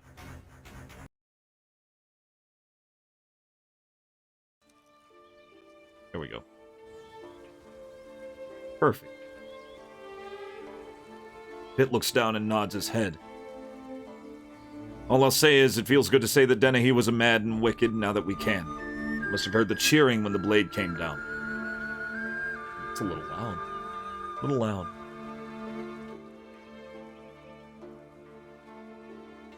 If I weren't so busy, I would have cheered with them. Bedford leans forward, elbows on the arms of his chair, hand covering his fist. I won't be wasting much of your time, Sir Pitt, but I have a few more questions. What do you know of the sky-clad woman who's recently come here? Pitt laughs. Do you fancy her, your grace? Bedford's expression is unmoved. Pitt clears his throat. Begging your pardon? I don't know too much. She's fit. She's blunt. She's fast. He grins, about as fine a piece as I've ever seen. There were reports that you were intimate with her. Pitt's entire face reddens. He smiles like a fool and looks away. Well, you know how sky women are. They don't really have types, and a man needs make no effort. I wasn't on duty at the time, if that's what you're asking. It's not. Did she tell you anything? No, Your Grace. We didn't speak much, and she wasn't one for pillow talk. She just fell asleep then and there. It all happened quite fast. She called me a little man, but she said it with a smile, and seemed I did well enough. He clears his throat, eyes darting. A woman of few words I'm quickly beginning to find. Begging your pardon, Your Grace, but does she have anything to do with not to you? Pitt recoils and bows. Understood, Your Grace. One more question. Have you spoken to Sir Jim before his departure? No, Your Grace. He left at the same time as Hilderica without telling me or anyone else much of anything. No, yeah, I know that album. He does look kind of like me. It's CZA now, but you can call me CTA if you want.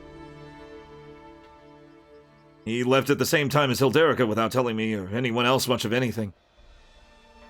If I may have permission to ask, do you know where he's gone? He doesn't seem the type to just leave his wife for a sky woman. I was there when he met Matilda. They're inseparable, or were. He's taken a bounty, indirectly, on Dennehy's orders. Dennehy? Why would he want... He was a fool, with foolish plans. I see. So they should be back soon, then. Not quite. They're off to White's Peak. Any color Hilderica inspired in Pitt's face vanishes. Fuck. Indeed. Why? It may have been the whim of the Skyclad. She had been taking jobs. Pitt rubs one of his temples. By Aemon, what would possess... There's no way Jim would go back there. The air tastes different the moment Jim steps across the threshold of the wilds. Back. Vaguely familiar. He feels as though he's fallen into an ocean. Hilderica, meanwhile, breathes it in like an old friend. They're in the wilds now! Cranes her neck, puts her arms out. She looks at Jim and smiles warmly. There's a look about her she's never seen. You seem chipper, he says. She kisses Jim suddenly, and Jim pushes her off. Her lips taste even better than the cherry scent they exude. He looks at her and her own eyes widen, her full lips curl into her mouth. Are you all right? I'm sorry, Jim. They speak over each other, look away. He lets her speak. I haven't been out here in some time, Hilderica says. Her cheeks don't turn red, but there's a smallness to her, almost like shame. Nor have I. Jim clears his throat, straightens his surcoat. You've been out here into Skarn's country? Hilderica asks. They walk, Roland trailing behind them. Roland's their horse. That damn taste lingers on his lips. I have, yes, a long time ago. Not here, but there's a lot of Skarn's country. So there is. Jim thinks of his first sight of the wilds, on an old map of the world. He was a squire of Lornian then. Civilization covered half the island continent of Curitania, extending west, north, and south. The eastern half was drawn over in clouds and monsters. The unchartable wilds, it read. It'll be more dangerous from here, Jim says. Not with me.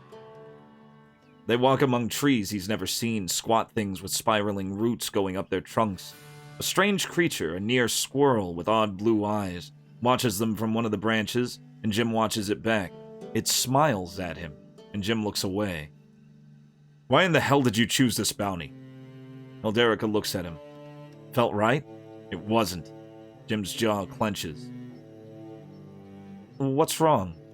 I didn't mean to... Nothing. Don't dwell on it. I just need to handle it. Want me to kiss you again? She tilts her head and grins. He glances sideways at her. No, you keep your hands to yourself, you knave. She laughs. He laughs with her. She puts her arm about him, and he puts his arm about her. Sure, it's a bit dangerous, but only if you know nothing. I'm sure you know everything, Hilda. I know more than nothing. Oh, great. He smiles, barely feels it. Oh, come on, it's more fun this way. There's mystery ahead, good fights to be had. You know there's villages out here. There are no villages in the wilds. Of course there are. They're just too small to walk around in. Pfft. Mossfolk don't exist. You don't know that, you silly man. We might walk right on top of a moss home and start a war. You know, despite the suggestions otherwise, it's a knight's duty to prevent war. Boring. Hilderica stops, looks to her left, her nostrils flare. She suddenly darts into the field of sunflowers on their left. Jim's arms bristle in the silence. He hears a strange laugh like a drunken dwarf, high-pitched but unlike any child. A dark gray thing flies above the sunflowers and hits the ground head first, hairless but for some rough, rusty bristles, and naked. It looks almost like a starving human, save for its orange eyes and giant square teeth that it doesn't have enough lips for. It's a lovely naked clown! No! Hilderica walks out through the sunflowers and runs it through before it can rise. Its voice rings out with an absurd "ah!" as it dies. Jim realizes his sword is drawn. "What in the hell is that?" he asks. Hilderica picks up the corpse by the scruff of its neck. It's hideous, but peaceful at least with its eyes closed. A lutin. Probably smelled our groshens. This one was in a bad way. They're supposed to be wearing hats. Hats. Hats, of course. Why not? Can you eat it? Hilderica's freckled nose scrunches and her green eyes squint. She shakes her head and tosses the thing back into the flowers. Jim keeps the sword in his hand. Are there more? That one was hungry. We'll be fine. Jim jumps as the carcass thuds to the ground in front of him.